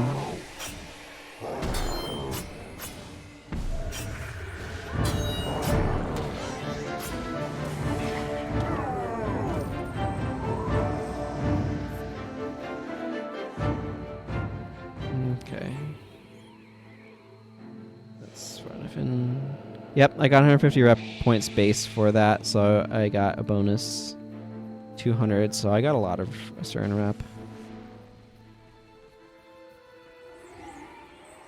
Yeah, I'm already not too smelly. I've gotten over 1,000 Asuran rep points basically just by walking through the zone, managing to try to get my way through it. That's pretty great, actually.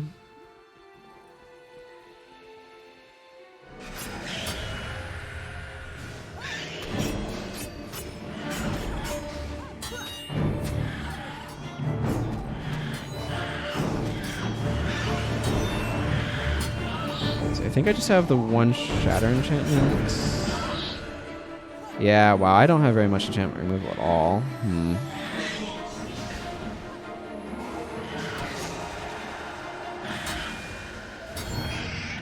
I have a copy of Shatter enchantment on one character.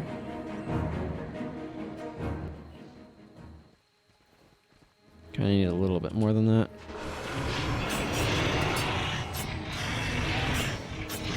I'm gonna stop that from happening.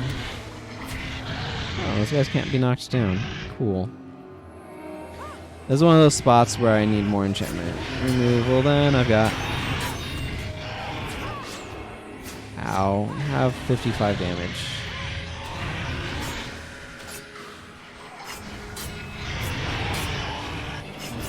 Stoneflesh Aura also sucks for me because it prevents me from dealing critical hits, which is bad for my energy. Okay, I don't actually want to go into the cave, so I'm going to open this quest log up to make sure I'm not advancing the quest too far.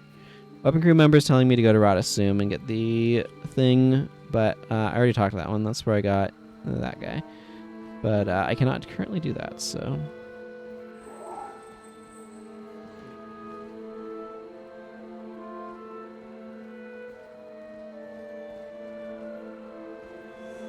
There we go. Oh, great. Another booker. Okay. So I should be able to come back here and then still have that part done, I think. Yeah. Cool. And good.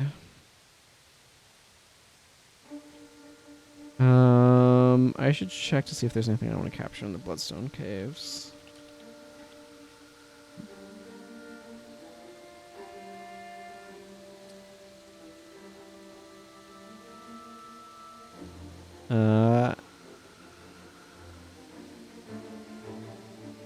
This is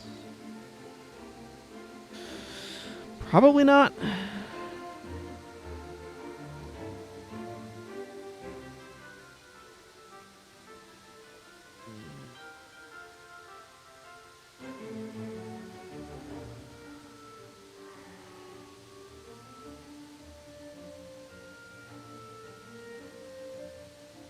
I'm gonna go with probably not. What's the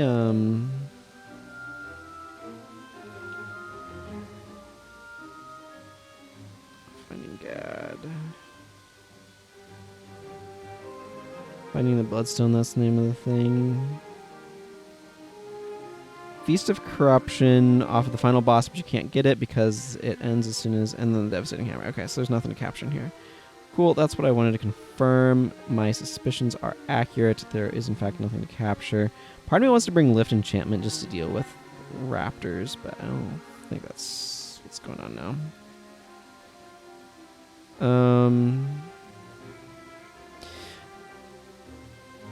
I think I probably want to leave Shatter Hex.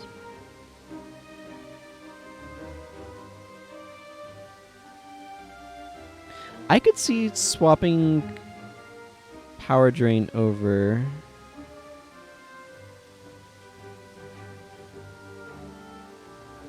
I don't know. I don't think I'm going to worry about it. I think I'm going to leave things as is. It would be kind of nice to have... Ooh, I do need to clear out my inventory, though. It would be nice to... let's see. I know that's actually any use. What news? Okay. I'm going to go get Hayda in my party. I was hoping for something else from that. But oh well. Saurian bones become bones. That's fine. I do want to salvage the Great Conch.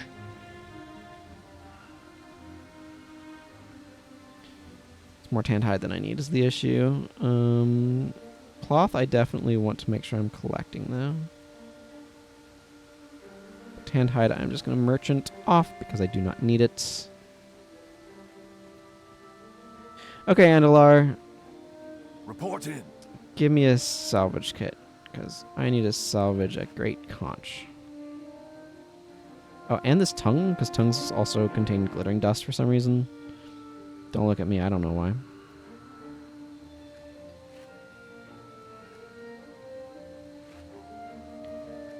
I expect the amphibian garment to contain tanned hide.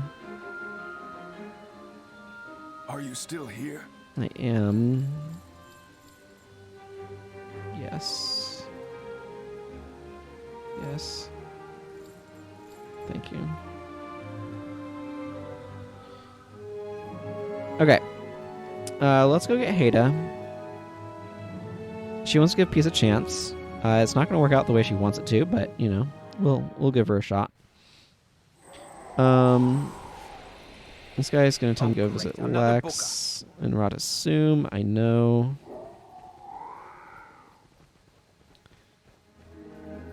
Part of me does want Lift Enchantment to help with the raptors, but it's not happening right now, so whatever. I don't feel like messing with it. Excuse me, I have hiccups apparently.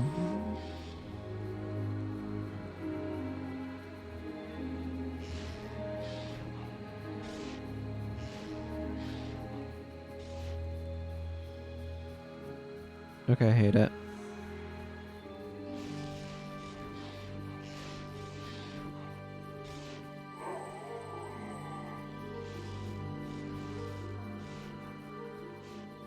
Yes, you've been speaking with an ambassador of the White Mantle. Are you going to join me and start moving, or are you going to just sit back there? I don't really care unless I need you to actually activate the next thing.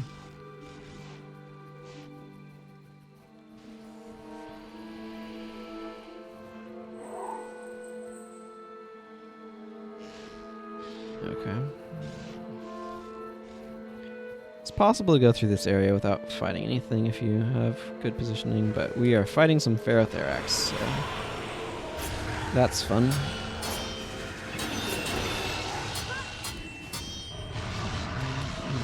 More bones for the bone pile.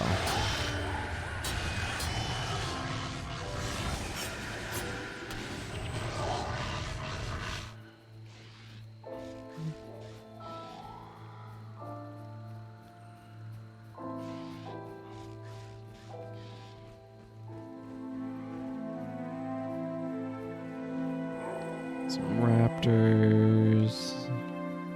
Some more Ferrothraxes. Ferrothraxes are dervishes, as opposed to Tyrannuses, which are warriors. Also, these guys seem to have caught our scent. So that's a little annoying.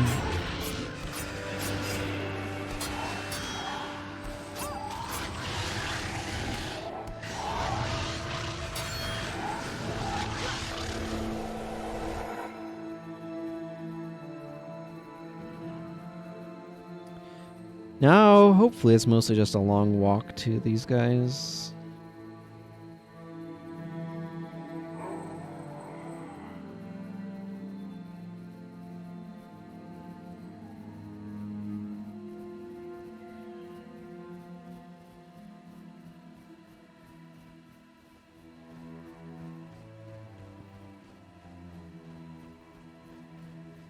I don't think you have anything for me, right? 5 kills, yeah. Not enough for anything, which is fine. Not really trying to max out kills right now.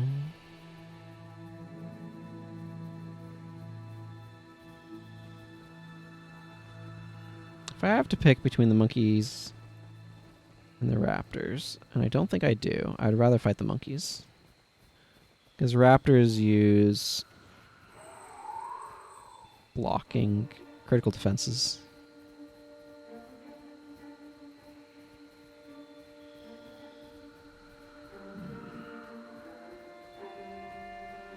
These White Mantle are extremely weak. You can see they've got like the level 16s in here.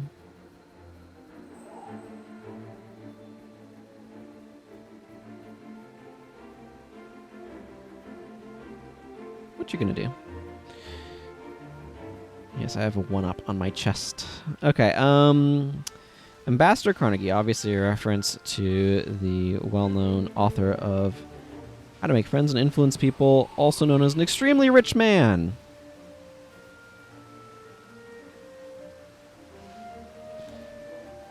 Where are you, Hayda? Okay, you're... Reach your trigger point where you're just going to sidle up here, I guess. Got my long pick. Ooh, an armor. What did I get in this armor? Blessed Superior Tactics. Well, I have all of the blessed insignia I need for my blessed armor. 1, 2, 3, 4. Yeah, that's all I need for my blessed armor. What does a trap have to do with peace, everyone? Well, isn't that a good question? It has absolutely nothing to do with peace.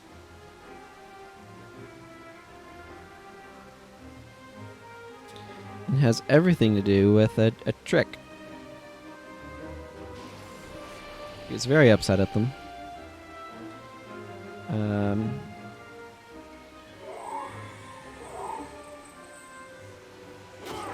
And now we fight some White Mantle, and it's great.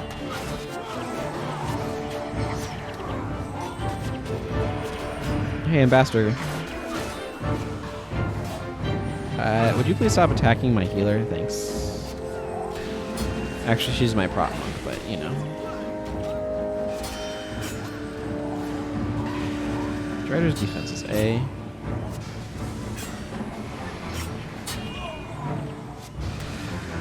Nope, still Strider's defensing.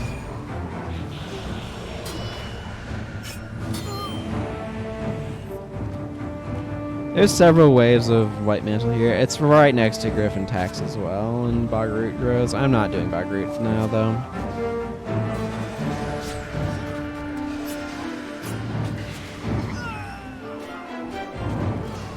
No, you just started.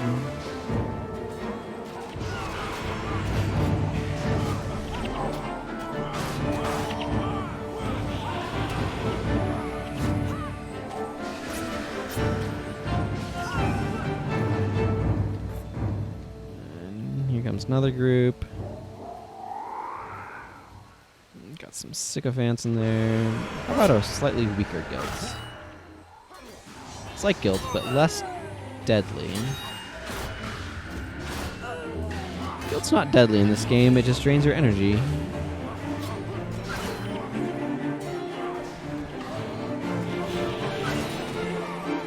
Which is a type of deadly, I guess? Bartholos for your reward. Okay. Is there a... there is. I don't feel like walking on that fire. Travel to Gadd's encampment, please. And let's get Hayda in the crew. Well, not on my team right now, I don't think. Unless there's something like Paragon skill-wise that I'm like, oh, yeah. Report in. But that means I have Hayda unlocked, which means it's time for a thing of skills. Yes, that's right, everyone. Everybody's favorite. Adding a skill booster. Oh, Cruel Spear. Oh, the Power's Yours is nice. I know y'all can't see that. They are down here, I assure you. Everything after the rest is stuff that was just added. So Leader's Comfort, Disrupting Throw, Godspeed, which I never used. Finale of Restoration is perfectly fine. Second Return is actually a res option. That's nice to have added. Swift Javelins, nice in some bars. Cruel Spear, Angelic Protection, they're on fire, Enduring Harmony. Angelic Protection is just to stop spikes. It's not terribly exciting in PvE. It's probably not terrible in PvE, but it's not terribly exciting either. Enduring Harmony, Unblockable Throw, Wearying Spear. This skill really disappointed me because the weakness is applied on skill hit, not on use. And what ends up happening is if you try to use it with Grunt's Grasp, you get the weakness application after Grunt's Grasp triggers, so you can't transfer the weakness with Grunt's Grasp. Otherwise, that would have been a really cool combo. Song of Power. This is terrible, but not as terrible as I think of it as being. Like, it's not as terrible as it looks. It's just really bad. Just not really, really bad. Zealous Anthem is not a skill I particularly am excited about. The other thing, too, that you have, Motivation has this problem where it has a bunch of anthems that are all like 10 energy, 1 second activation time, 20 second recharge, and it's like, why is everything on 20 second recharge? Well, it's the question of what happens if you have 8 Paragons together, right? And they all are using these skills. And then the Power is Yours is meh, but fine. I don't dislike it. I'm not going to use Hayda right now, though. Right. But it will be nice to have her as an option early Nightfall, since you normally don't get a Paragon until pretty late. Until you get General Morgan. The other Paragon option is Kieran Thackeray, who's really late in the game.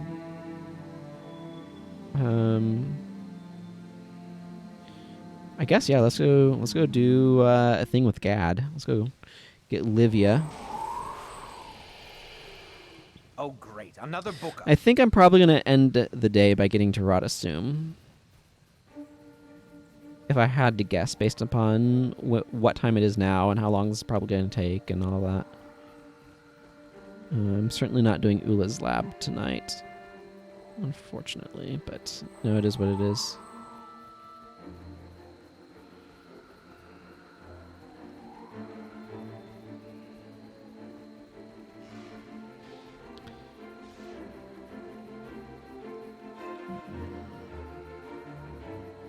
There's not a whole lot to say. I'm just trying to get across this area and not fight too many things in the process.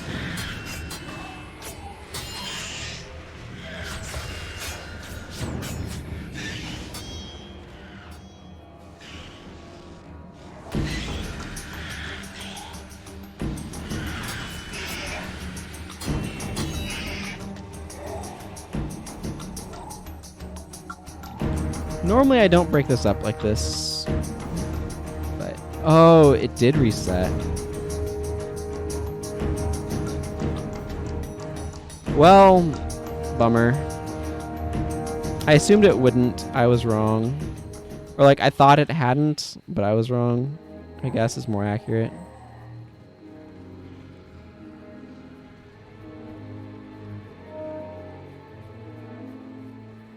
Oh well. What you're gonna do. What you're gonna do.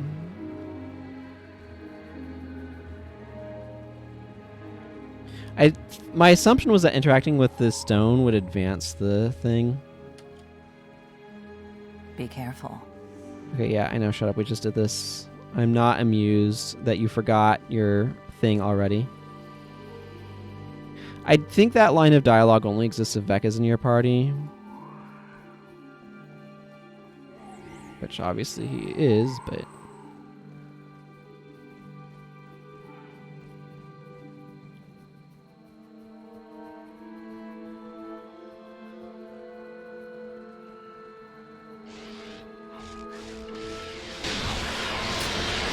I'm not entirely surprised that they're making me redo this. I am a little annoyed that they are, though. It was something that I had considered as a possibility.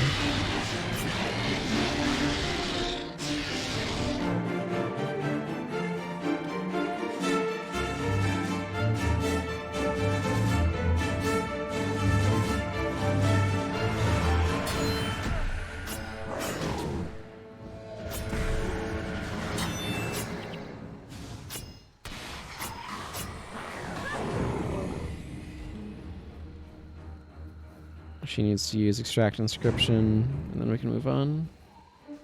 I mean, it's a few additional reputation points. Hey, molecular mushroom, good to see you. How are you doing today? Hope you're doing well. I myself am a little saddened that I have to redo this part, because I did it earlier, but apparently you cannot just wander off without advancing the quests a little bit further. But I had an elite that I had captured, and I wasn't sure when it would take me into the dungeon forcibly. And I didn't want to end up with a 7 skill bar. Yeah. It's easy to think that when you have advanced a quest far enough for it to, I don't know, show the next point in the quest log that you've maybe made progress that you don't need to worry about, but yeah, it's a little painful to find out you're wrong.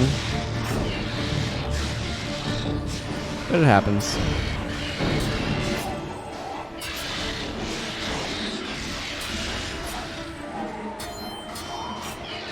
Explosion, you say?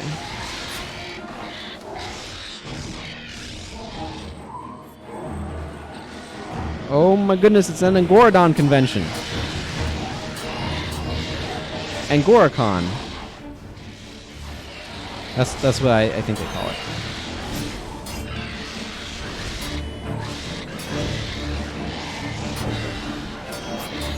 Glad you're doing well, though.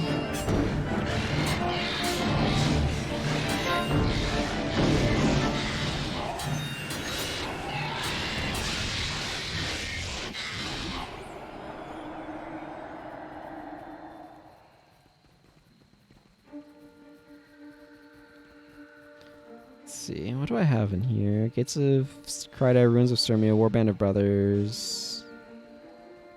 Oh, yeah, I can go do that one.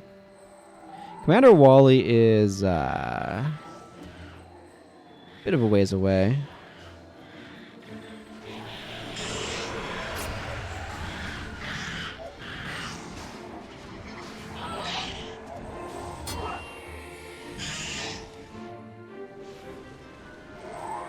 Commander Wally's in Nightfall, and this character has only gone far enough in Nightfall to get Sasuke. So, not very far is what I'm saying. Like, I don't have Elias or Zenmai yet, because I haven't gotten far enough in Nightfall to get access to them.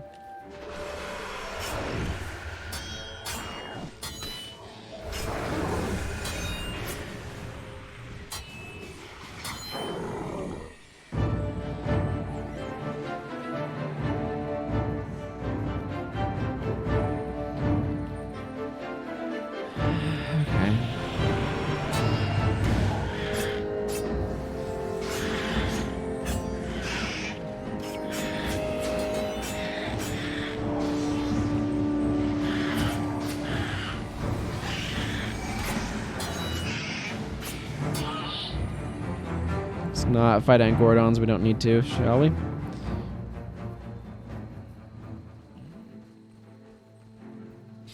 mean, the first time I did do them, I got some nice bonus reputation, because I had already had enough kills to be getting like 100 or 150 off of them, so that's nice. What's my favorite movie? Favorites are always difficult because there's different things I like about different stuff that kind of hits differently. So it's kind of almost more of like a favorite movie within a genre sort of thing. That said, the first movie that came to mind was The Matrix. And I do quite like The Matrix. Airplane's probably a high up there for comedies. I quite like Airplane. GoldenEye is my favorite James Bond film.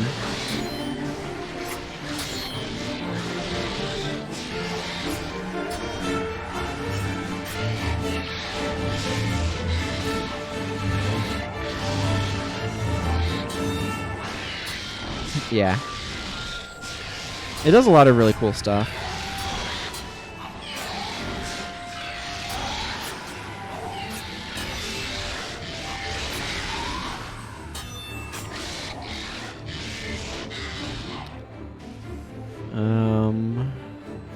It's weird, like the Lord of the Rings films would have been very high on my list, but during lockdown a year ago, my sister and I actually read through the books, and now, like, I like the books.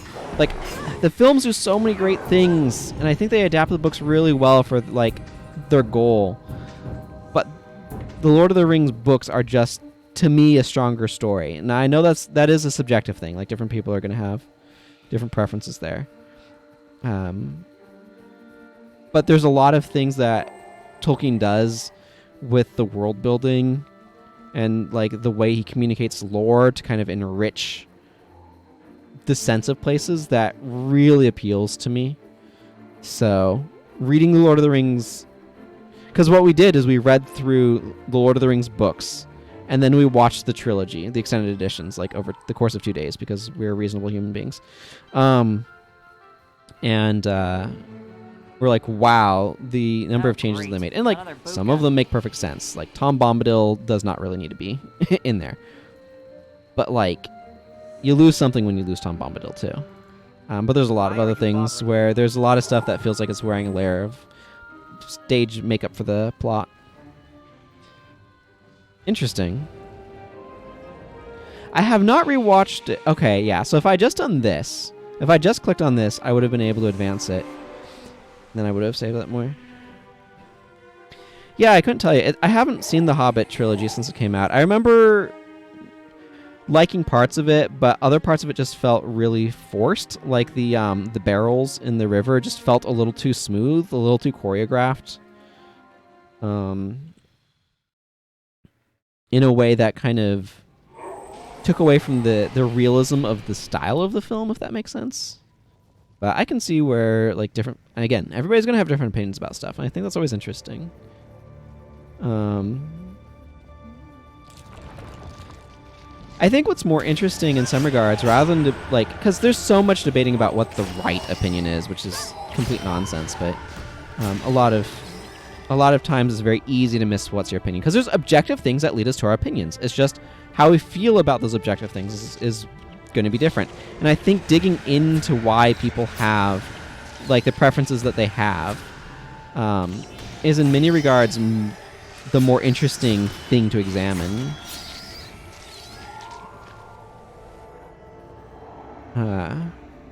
So it's like, for example, there's going to be some stuff that's an absolute deal breaker for one person.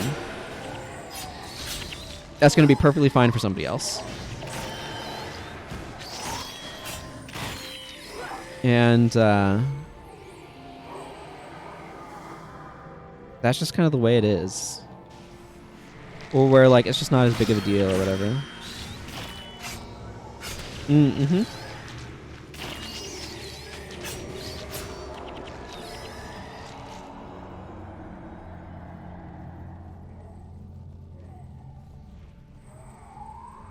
Let's see. I'm trying to remember. I want to go more the middle path. Yeah, personal preference is really important. And this is the thing, like, for example, when it comes to video games, people talk about balance like it's an objective thing, and it is a measurable thing. You can measure balance, but the target that you're trying to hit in terms of what you consider balance, that is subjective. And that's the thing that, like, when people are talking about, oh, the game is well balanced or poorly balanced, all they mean is this is not balanced the way that I'd like it to. It has a balance, but whether or not that balance is good or bad is entirely dependent upon what your objectives are. And that probably makes me really annoying to discuss balance things with, because I have that sort of like opinion. But that means we can have an interesting discussion, not only around balance, but around what we want to try to accomplish with balance and how we want to try to accomplish it. And I think that's an interesting thing to examine.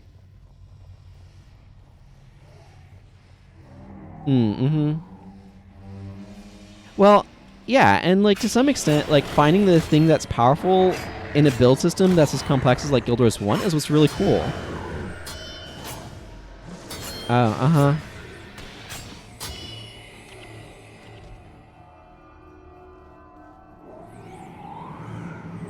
yeah, precisely.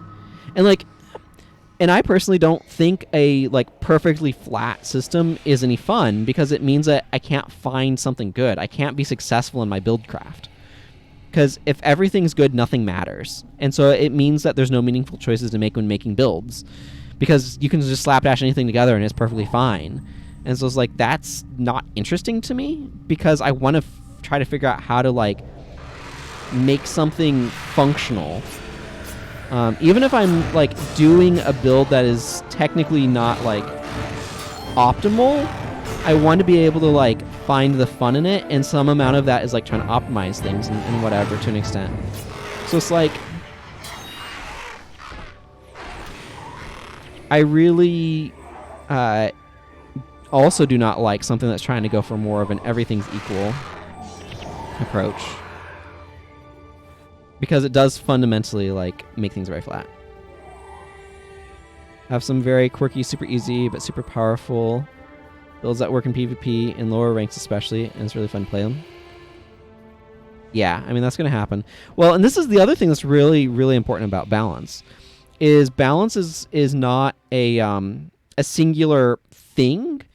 It's a combination of factors. It includes environment and skill of players and things like that. Like, there's a lot of factors to balance. Like, a lot of fighting games, for example, things that are overpowered when you don't know how to deal with them, when your skill is low, can be like complete nothings when your skill is high. So it's like, to some extent, are you going to do something about that when it's like it's not actually good in high level play? And things like that. And it's just like, what level of player are you aiming balance for? What type of player? Because it's all moving targets.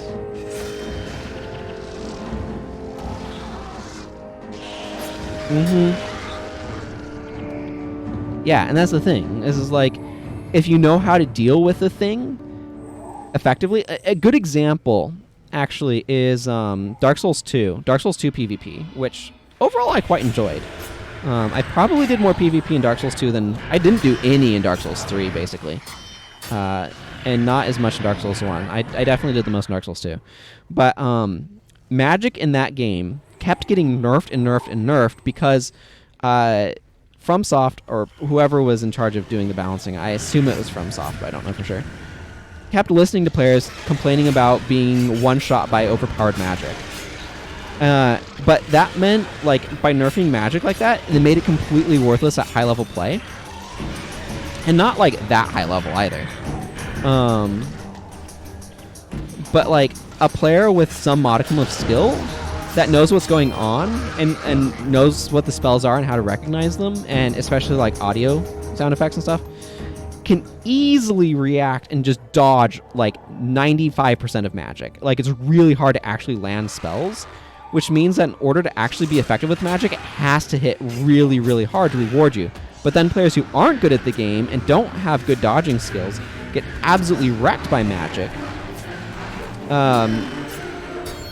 because they're not at a skill level to be able to deal with it. And so when magic does a lot of damage, it is still not entirely viable for high level play, but at least if you can get a one shot, as long as you manage to land a hit, then, like, you're rewarded. But, you know, it's one of those things where it's like, oh, but all of the players who aren't very good at the game, and this is in part on the invasion system, to be clear, like, getting invaded by somebody when you're frankly not super great at the game, and then they have magic and one-shot you, feels really unfair and cheap. And like I understand that. So you have different perspectives, and it's really tricky to figure out how to align the perspectives. And frankly, I understand being like, hey, more players are going to fall into the low skill category than high skill category. It's just how it's going to work, because there's going to be more casual players than more hardcore players. But what that fundamentally means... okay, I didn't actually do that on myself. But what that ends up actually meaning in practice is like you are kind of incentivized to aim to like cater a bit to the lower level players, unless there's an exception to this, and the exception is if you have if it's an esport, because if it's an esport like League of Legends or StarCraft, for example, you're actually incentivized to cater towards the higher skilled players because that makes for better TV. And so you have kind of an incentive that way. But otherwise, if it's not esport territory, you're actually incentivized to cater towards more casual players, just because there's more of them, and you want them to not spread bad word of mouth and stuff about your game to their friends. So that actually matters more in that regard. But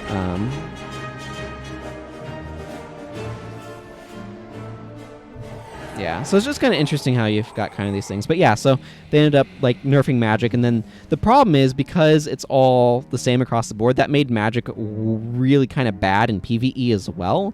So by having it nerfed in PvP so that invaders wouldn't just like get in there and invade their world and just one-shot them with spells that they don't know how to deal with, they effectively made magic kind of jank for PvE.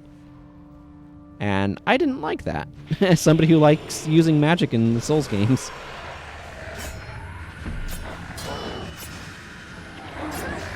Well, what you gonna do? Well, it's not my decision to make. I respect the decision that was made. So I think that there's some good rationale to it, even if it's not a decision I entirely like.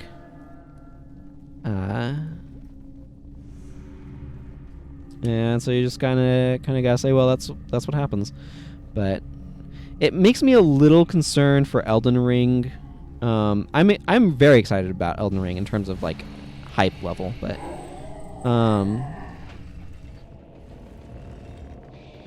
let's see, similar stuff happened in GWT. You think because the larger amount of players are lower rank, the PvP players are not many, and even less, probably 10% are real high rank. So most others complain constantly.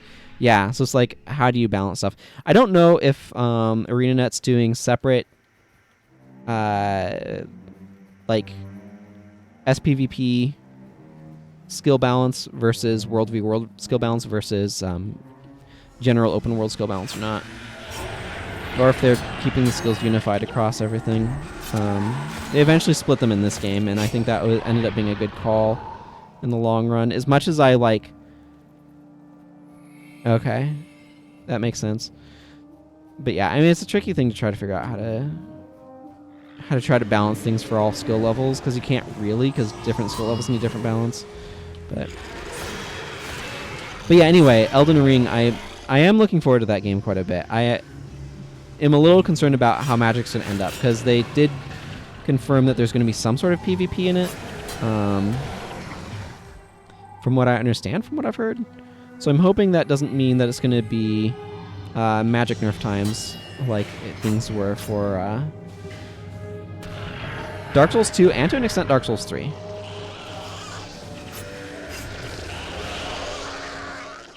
Yeah, I think they're using a modified form of the Dark Souls 3 engine based upon aesthetics and how it looks.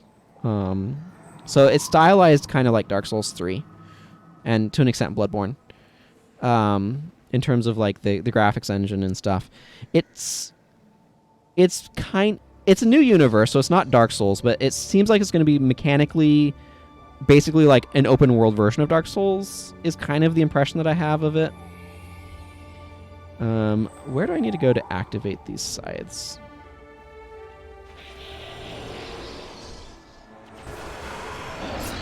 This'll do.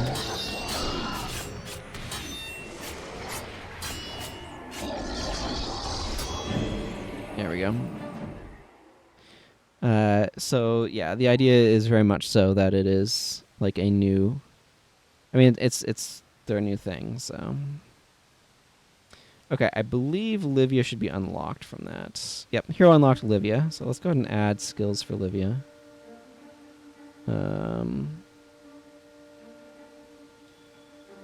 Livia, add 1 booster. Oh, Spiteful Spirit. So not a whole lot of like stuff I didn't already have, but Dark Bond is a really nice pickup. I like Dark Bond on a Minion Master Bipper in particular. Desecrate Enchantments is a nice pickup. Virulence, Masochism is a really useful pickup as well for future MM use. Aura of the Lich, ditto. And Spiteful Spirit is like my favorite Curses Hex. I use this one a lot. It's because most of Curses is kind of mediocre. I think I'm going to maybe take a moment to set Livia up. Do I want to set Livia up now? Because I do want to go get some stuff for her. I'm not quite sure who I want to shuffle around in my party. I think I might kick Talcora. Yeah, I'm going to give Talcora the boot and add Livia.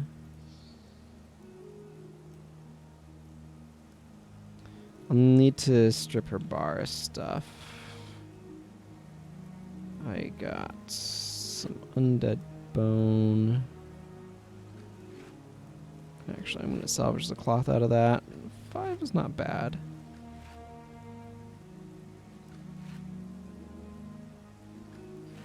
Skull Spear probably actually salvages the bone, but oh well, I ID'd it already, so I'm going to sell it.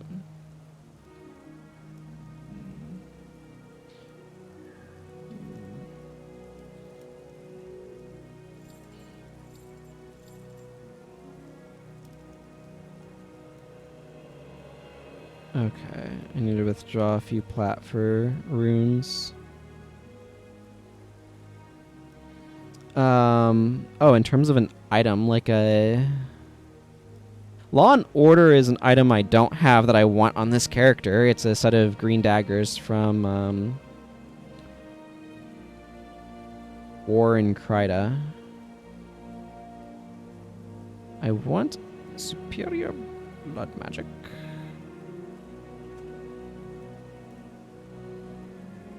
Minor Curses, Minor Death, Minor Soul Reaping.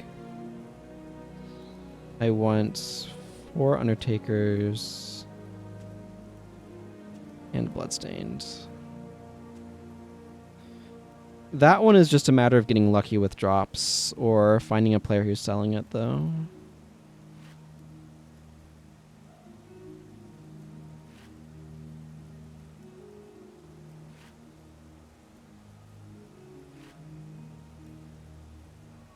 Bloodstained goes in the boots. Anybody who is playing since 05 knows that.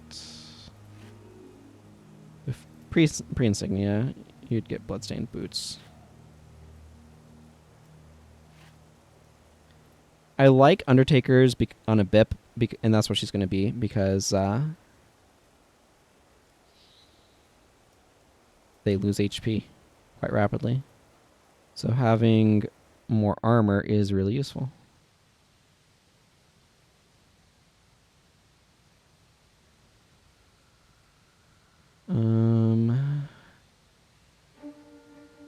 Like in terms of if they were to add something to the game, like the number one thing that I want in Guild Wars 1 is, hey, Fear, good to see you. They are cold enchanting daggers. And I want them for use with Grunt's Grasp, because I like that skill too much. But good to see you here. In terms of like things that I would most want added to the game, it's easily, hands down, I would want... Let's see. I only need 13 blood magic.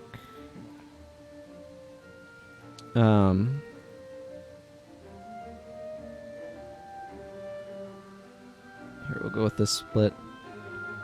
My brains are failing me at the moment. Oh, weapon mod trader or vendor. Like, if I could buy weapon mods for copper Z coins, arena net, not silver, copper. Like reasonable numbers of copper, like 50 or less, fewer, 50 or fewer. I don't know, whatever. Okay, let's see. Blood Bond is actually kind of nice. Probably don't need it super much right now. Do I have? No. Wait, spoil victor. There's a lot of blood magic. No strip enchantment.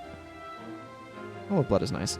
I might go well of blood, Bip. I have my mend ailment on Gwen. I could see putting a mend condition on her. I'd kind of like to avoid it. Foul Feast seems a little bit better. Let's see, do I have... I do have Plague Sending. I could do Foul Feast, Plague Sending. A few points and curses.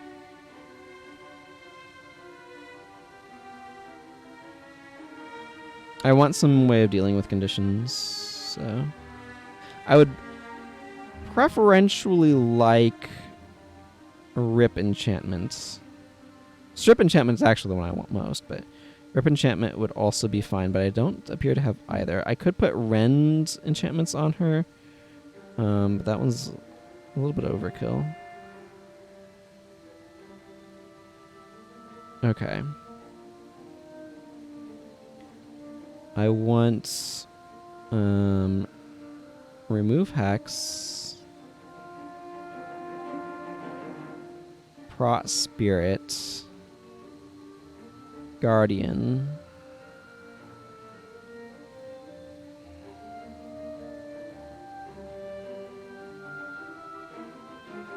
yeah, I have plenty of Guardians. I don't really need draw conditions when I have Foul Feast. Foul Feast is basically just that, but better. Generally. That's 22 health, and this is 30. And this is at 2 points less. Investment. 2 ranks.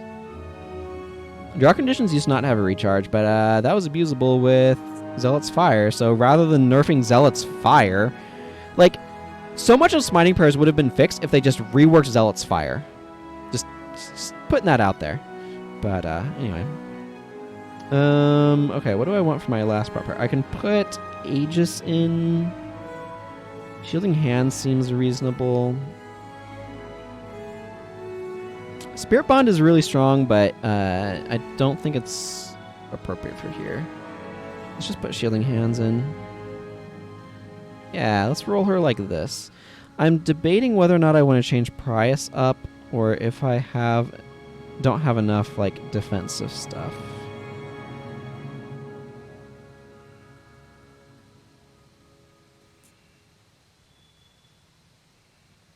I think I can probably change him up. I might actually... Yeah, I think I might drop Res Sig in favor of a Rend Enchantments on her. Because I don't really feel like I need it, not ever since I put Unyielding Aura on him. Because, I don't know, I noticed I had Unyielding Aura. And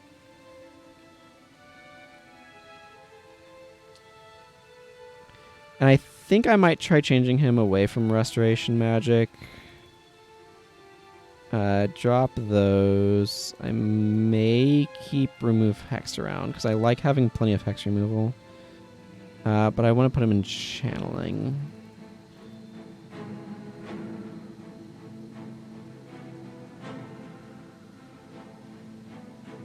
Let's see. I'm going to keep those around. I want Splinter Weapon. Let's see.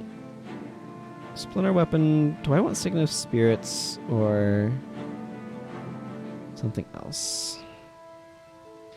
Kind of like Ancestor's Rage. Trying to decide if I want a different elite. What I'd actually prefer here, and a potential option, is let's see, I also have Blood Song. That's like would be really sweet as empathic removal, but I just don't have it in my list of skills. So I have Signet of Removal, not what I'm looking for though.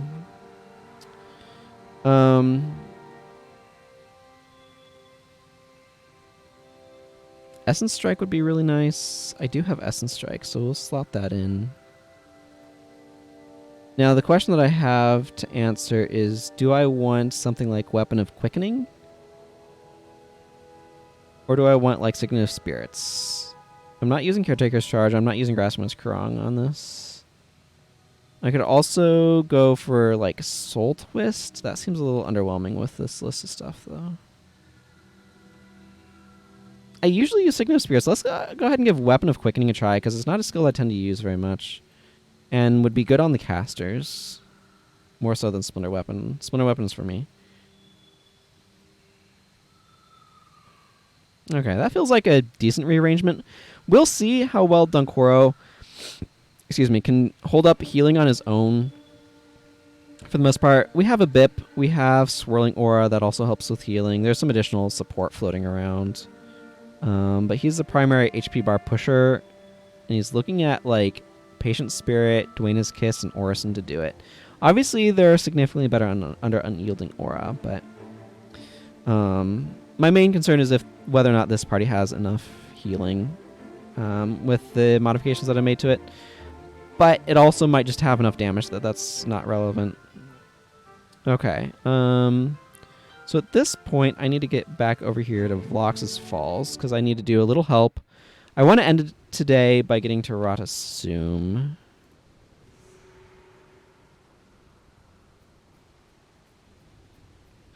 And picking up my title benefit. Because, like, I'm not too dopey already.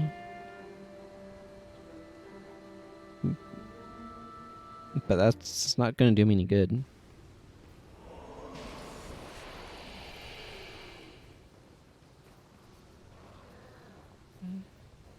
Oh, great. Another booker.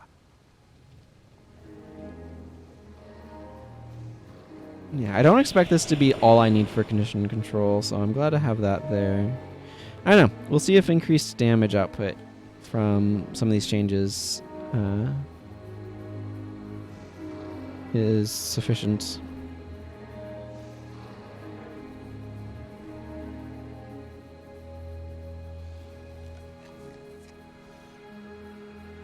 I also need like Zealous and Enchanting dagger mods.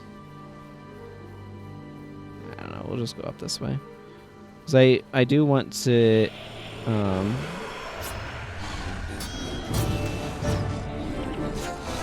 I want to get a pair of Jite Daggers of Purity that are enchanting. Zealous daggers. I also need to get, like, I need 2 dagger enchanting mods. I mean, I'm okay if I get Pilot's thing dropping as well. I do need to go capture the elite off of him. I need to kind of go a weird way if I'm going to go this direction. Hope he had a good week fear.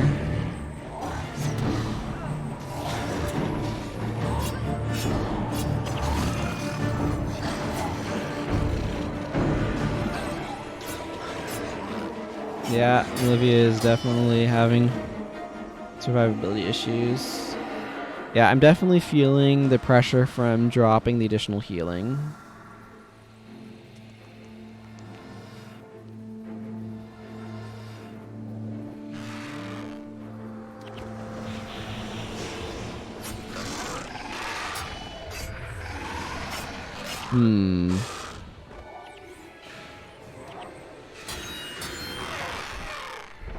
Let's see. I'm just trying to think. Okay. Yeah, I get you on temperatures. But I'm glad things are otherwise going okay for you.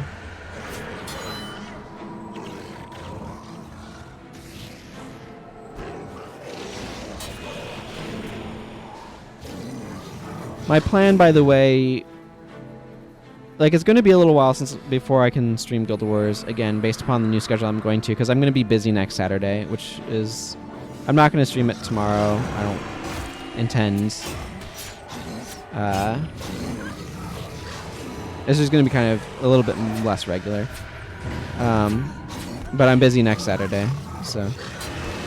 what I'm planning on doing this coming week is I do want to try out like which days kind of work better for longer streaming, because I'm going to be coming off of this particular sleep schedule and want to go to a shorter one, or want to go to an earlier one where I'm going to bed earlier by a couple hours.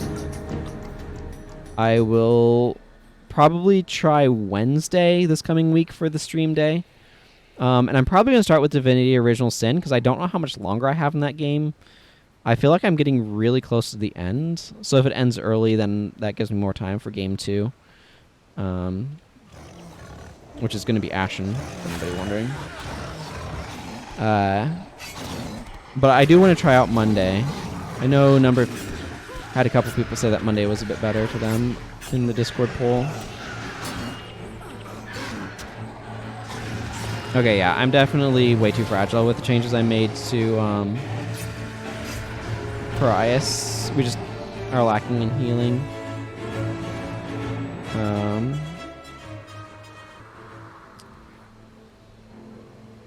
I'll definitely want to think about how I'm going to tweak stuff then. But yeah, so I'm planning on trying Wednesday this coming week, because that's going to kind of hopefully be a point where I've gotten my sleep schedule more in a spot where I can actually have a proper streaming day. The reason why I don't want to do it earlier than that is for that very reason, because I feel like the day would be a bit short otherwise. But I definitely want to try out Monday, like the next week. I'm talking like 2 weeks ahead here.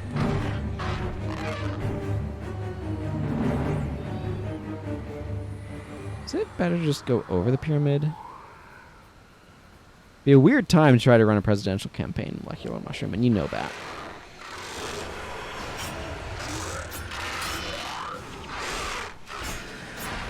I wouldn't actually want to be president, though, for what that's worth, just as a topic of conversation. Well, it would be in the United States anyway, which is where I live. Like, president is too much responsibility, as far as I'm concerned. You have to make all sorts of massive decisions. Yeah.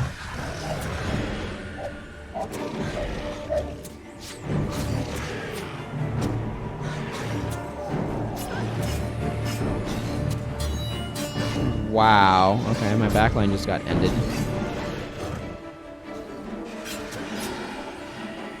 What is happening back there?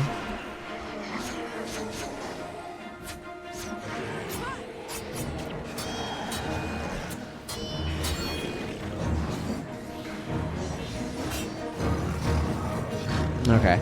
I think I'm... Oh, I need to wait for everybody else to get rezzed. I'm going to turn these off.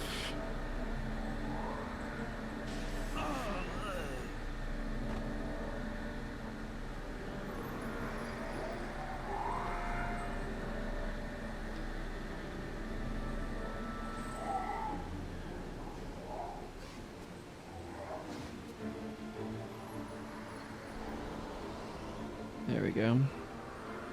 I feel like I lost my train of thought because my party was half wiping. Okay, so one of the things that's actually going on right now that's a legit problem is too much of my party is...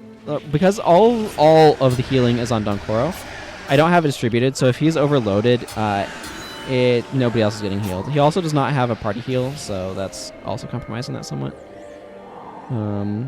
I don't know that I want legit heal party on him, or actual heal party on him, but more of a healer's boon spell than a unyielding aura because of that 2-second activation time.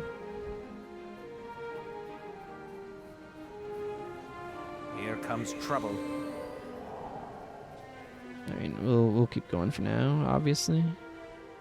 But this team composition needs to be modified if it's going to keep going forward. Serenia helps. Or can help with some of that.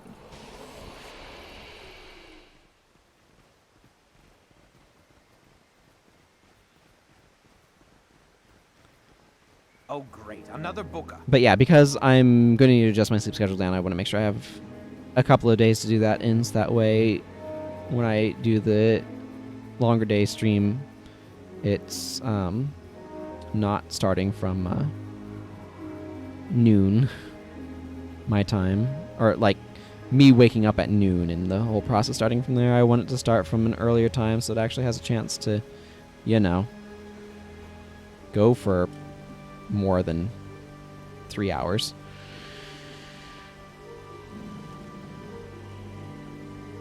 But it'll be an adjustment process and an experiment like everything is. How do I want to kind of roll some of this? Here comes trouble. He likes the Golem project.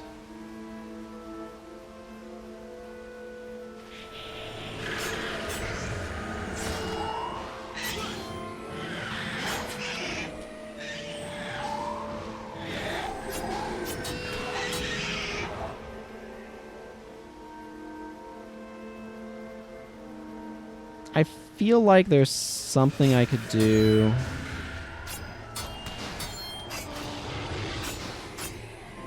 These guys can't be knocked down, but I can deal 55 damage to them.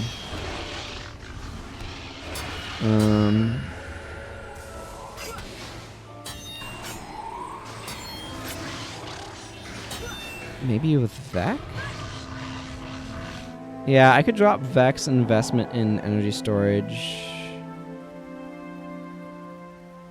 Retailer him a little bit, maybe. If I have copies of Gift of Health, I could drop a Gift of Health and a healing on him. Like, the thing is, I don't necessarily need a lot more just raw healing power. I need more distributed healing. Because, like, Dunkoro's healing potential is fine. It just is not very distributed, is a large part of the problem. I probably can also drop Signet of Devotion from him because I have a BIP now. Signet of Devotion is very slow and is no longer really necessary. Also, this is waiting for me to do the other thing, so I need lab space. I might do a little bit of bar tweaking before I call things for the day. I like the idea of trying to wedge Gift of Health onto Vec in addition with the other stuff he has going on. I'll need to think a little bit about his energy. Well, I have a BIP. BIP solves a lot of energy management issues, is really what it comes down to. Gift of Health is the strongest healing prayers at 5 energy. Heal Other is stronger, but it's significantly more energy intensive. Too many dinosaurs that can't be knocked down. I probably don't want to try to do KD stuff in KD being knocked down in Ula's lab when I go there anyway, because of all of the golems that use steady stance. It's like the golem's favorite thing to do.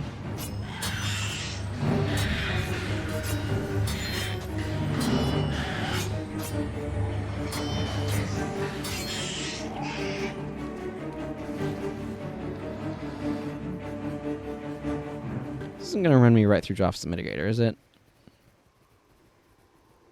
Don't remember. Is Joff's in this map? I feel like Joff's is in this map. I don't know why I feel like that, but I think he is. I'd rather not end up on the business end of his shockwave, you know what I mean? Because it does a lot of damage.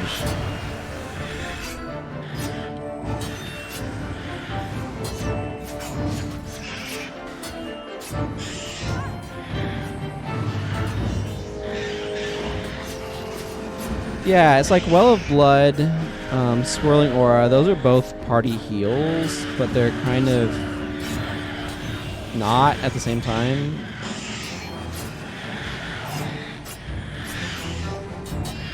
You know?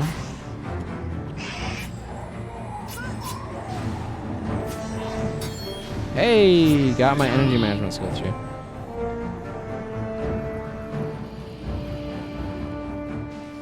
Okay, I'm pretty far south. I need to curve my way. I'm gonna go over there. That'll take me right by the raptors.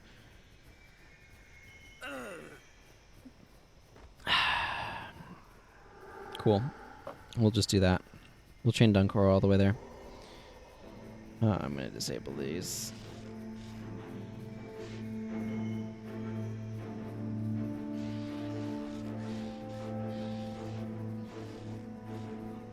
So Dunkoro dies again from Vengeance ending. I remember when Unyielding Aura was an elite Vengeance. I mean, it still is in PvP, but...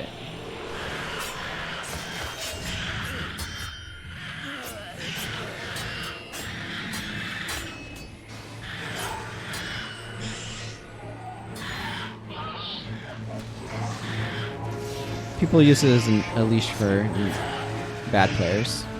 Ooh, a lockpick.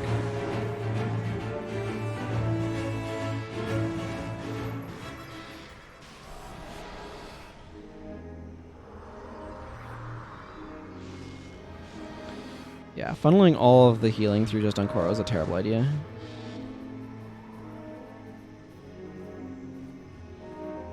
As it turns out. There is a raptor boss in there, and with all the raptor nestlings. I don't remember what the elite it has is. So I do want to double check. There, stop critical defenses. That's, as far as I'm concerned, that's the important thing.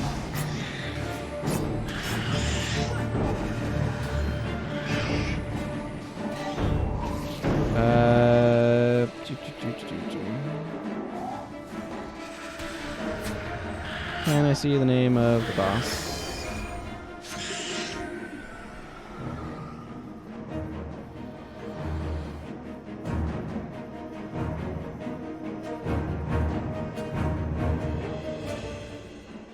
I forget the name of the zone. Riven Earth.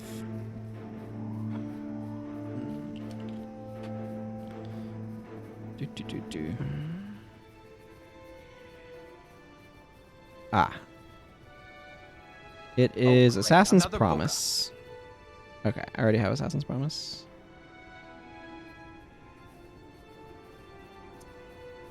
Okay, let's go wander into this map.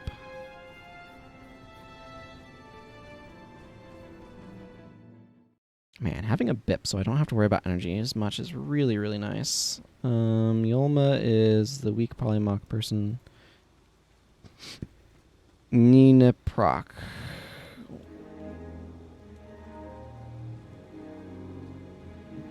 Corpening? Why is your name Corpening? Reminds me of Nikki Cash. Everybody's favorite dwarf in the Ring of Fire. I assume. He might not actually be, literally, everybody's favorite dwarf. You need me? Well, I want you to buy this junk. Okay,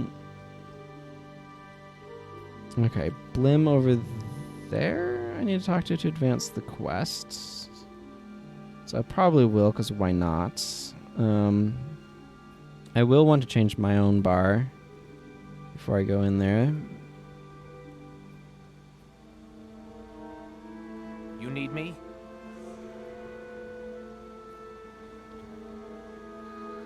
Need to go talk to Lexx. We'll worry about Polymorph later. You need me? Thank you. I'll be on my way.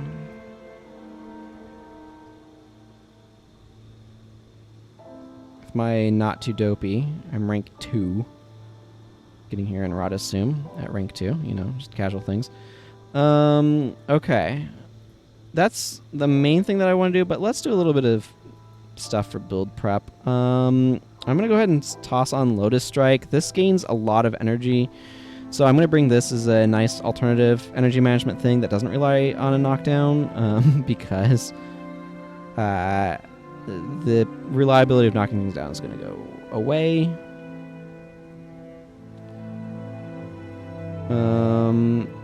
And you know what? Let's just go ahead and slot in Drunken Master, because everybody likes to move a little bit faster. Okay.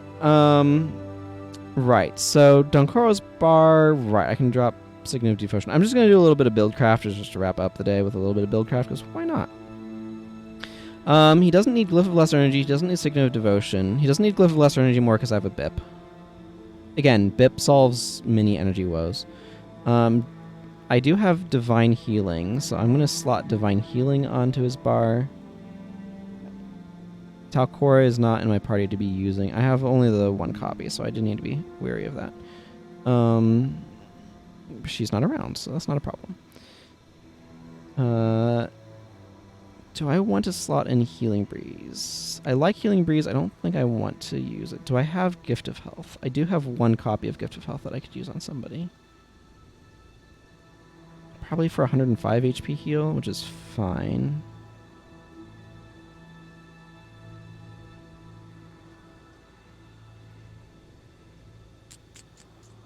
Trying to decide if there's other skills that I want on here. Heal Other is very expensive. I'm not sure if a BIP is commensurate to that cost. Slash Amy's Gaze, obviously. Words of Healing, though? I can bring Words of Healing. I don't have Cure Hex. Yeah, let's go with Words of Healing. Or Comfort, you know what I mean, this guy. It's just an additional heal. It's a little bit weaker than Orson if they don't have a condition on them, and substantially stronger if they do. Gwen, I'm fine with. Daedalon, I'm fine with. Vec. I'm going to do this split, so you have substantially more healing prayers. I could probably just drop Shock Arrow. Thunderclap is nice for multiple conditions and stuff. And then I can Gift of Health him. So that's 105 heal. That's pretty good. There is some appeal to Healing Breeze, but only really more on Dunkoro, I think. I could also see a potential universe where I want to slot in... Oh, I can drop... Okay. Yeah, I can drop some energy management from... Okay, we've got a lot of work to do here. So actually what I'm going to do here is... Gwen, I'm going to drop Inspiration Magic from. Because she doesn't need it. Principally. That's the reason. Let's see, she's really divided. With trying to also run Domination. I think I'm going to drop Domination? Maybe not. But I'm going to put Healing Seed on her. Because she can fast cast that stuff. Yeah, I kind of want to do...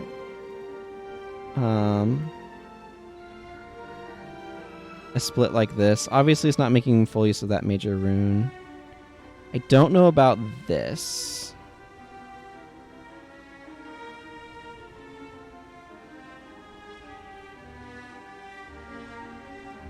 I might drop that. I have Spotless Souls. I'm going to put a Spotless Soul on her.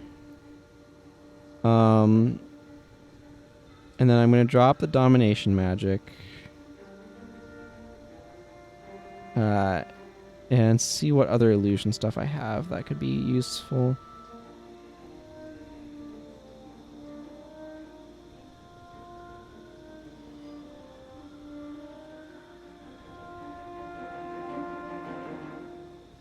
Am I doing enough conditions for fragility to make sense? I don't feel like it.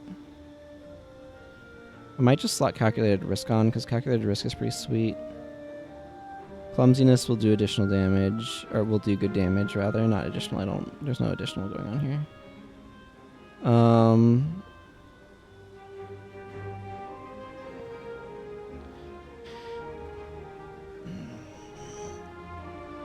I don't mind a snare like Ethereal Burden. It's a 30-second recharge, though. It's 20-second recharge.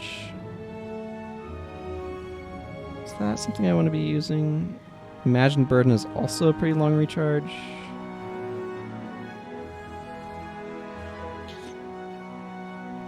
I think I'll just give her Power Return for an interrupt. Call that good. Roll or something like that. He does not need Lissa's Aura anymore. I'll leave Power Drain on him. But I'm going to put Shatter Enchantment on.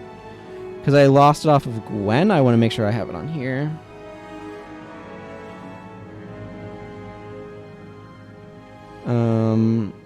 I don't feel like he strictly speaking needs Power Drain with the BIP.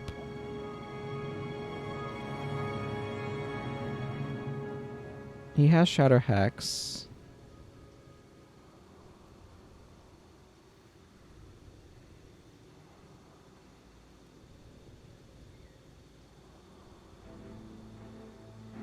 I don't know. I think I'm going to go ahead and leave it for now. But it does lose some value. Yvette is set up. Right, because I put Healing Seed on Gwen right here, I'm going to go ahead and switch him over to Healing Breeze. Because Healing Breeze is really, really nice for keeping people topped off. She's fine. I like having the additional enchantment removal. I'm going to leave him as is. And her as is. And just see how these work.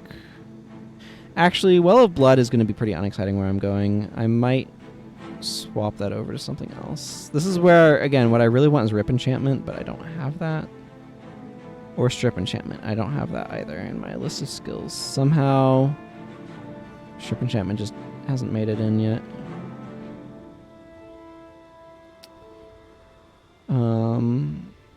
Bloodbond is an option.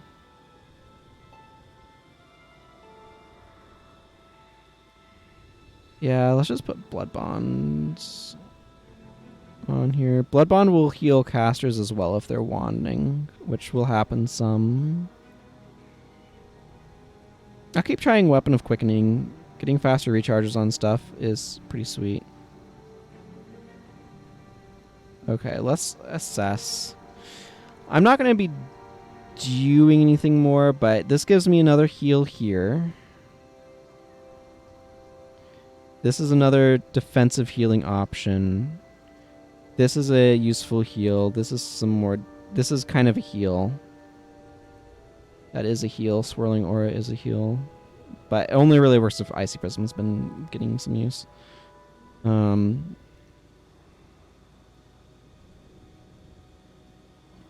I think I might be trying this direction. I'll have to see how this goes. If this does not perform well, I can swap Prius over out of Communing and into Restoration and slot on like Spirit Light Weapon and stuff, but I think I'm going to leave things as is for the moment. Okay. Well, I mean, it feels weird, but I need to try to keep a sleep schedule, so I'm going to go ahead and wrap things up here, unfortunately. But I do thank you all very much for watching. Let's just go ahead and switch back over to this view. And like I said, this is the last, like, strictly speaking, scheduled stream. Streams are going to go to a less rigorously scheduled basis moving forward. I just... Many reasons. I can go over them more in the Discord if people want to hear like more elaborated stuff. But the long and short of it is I want to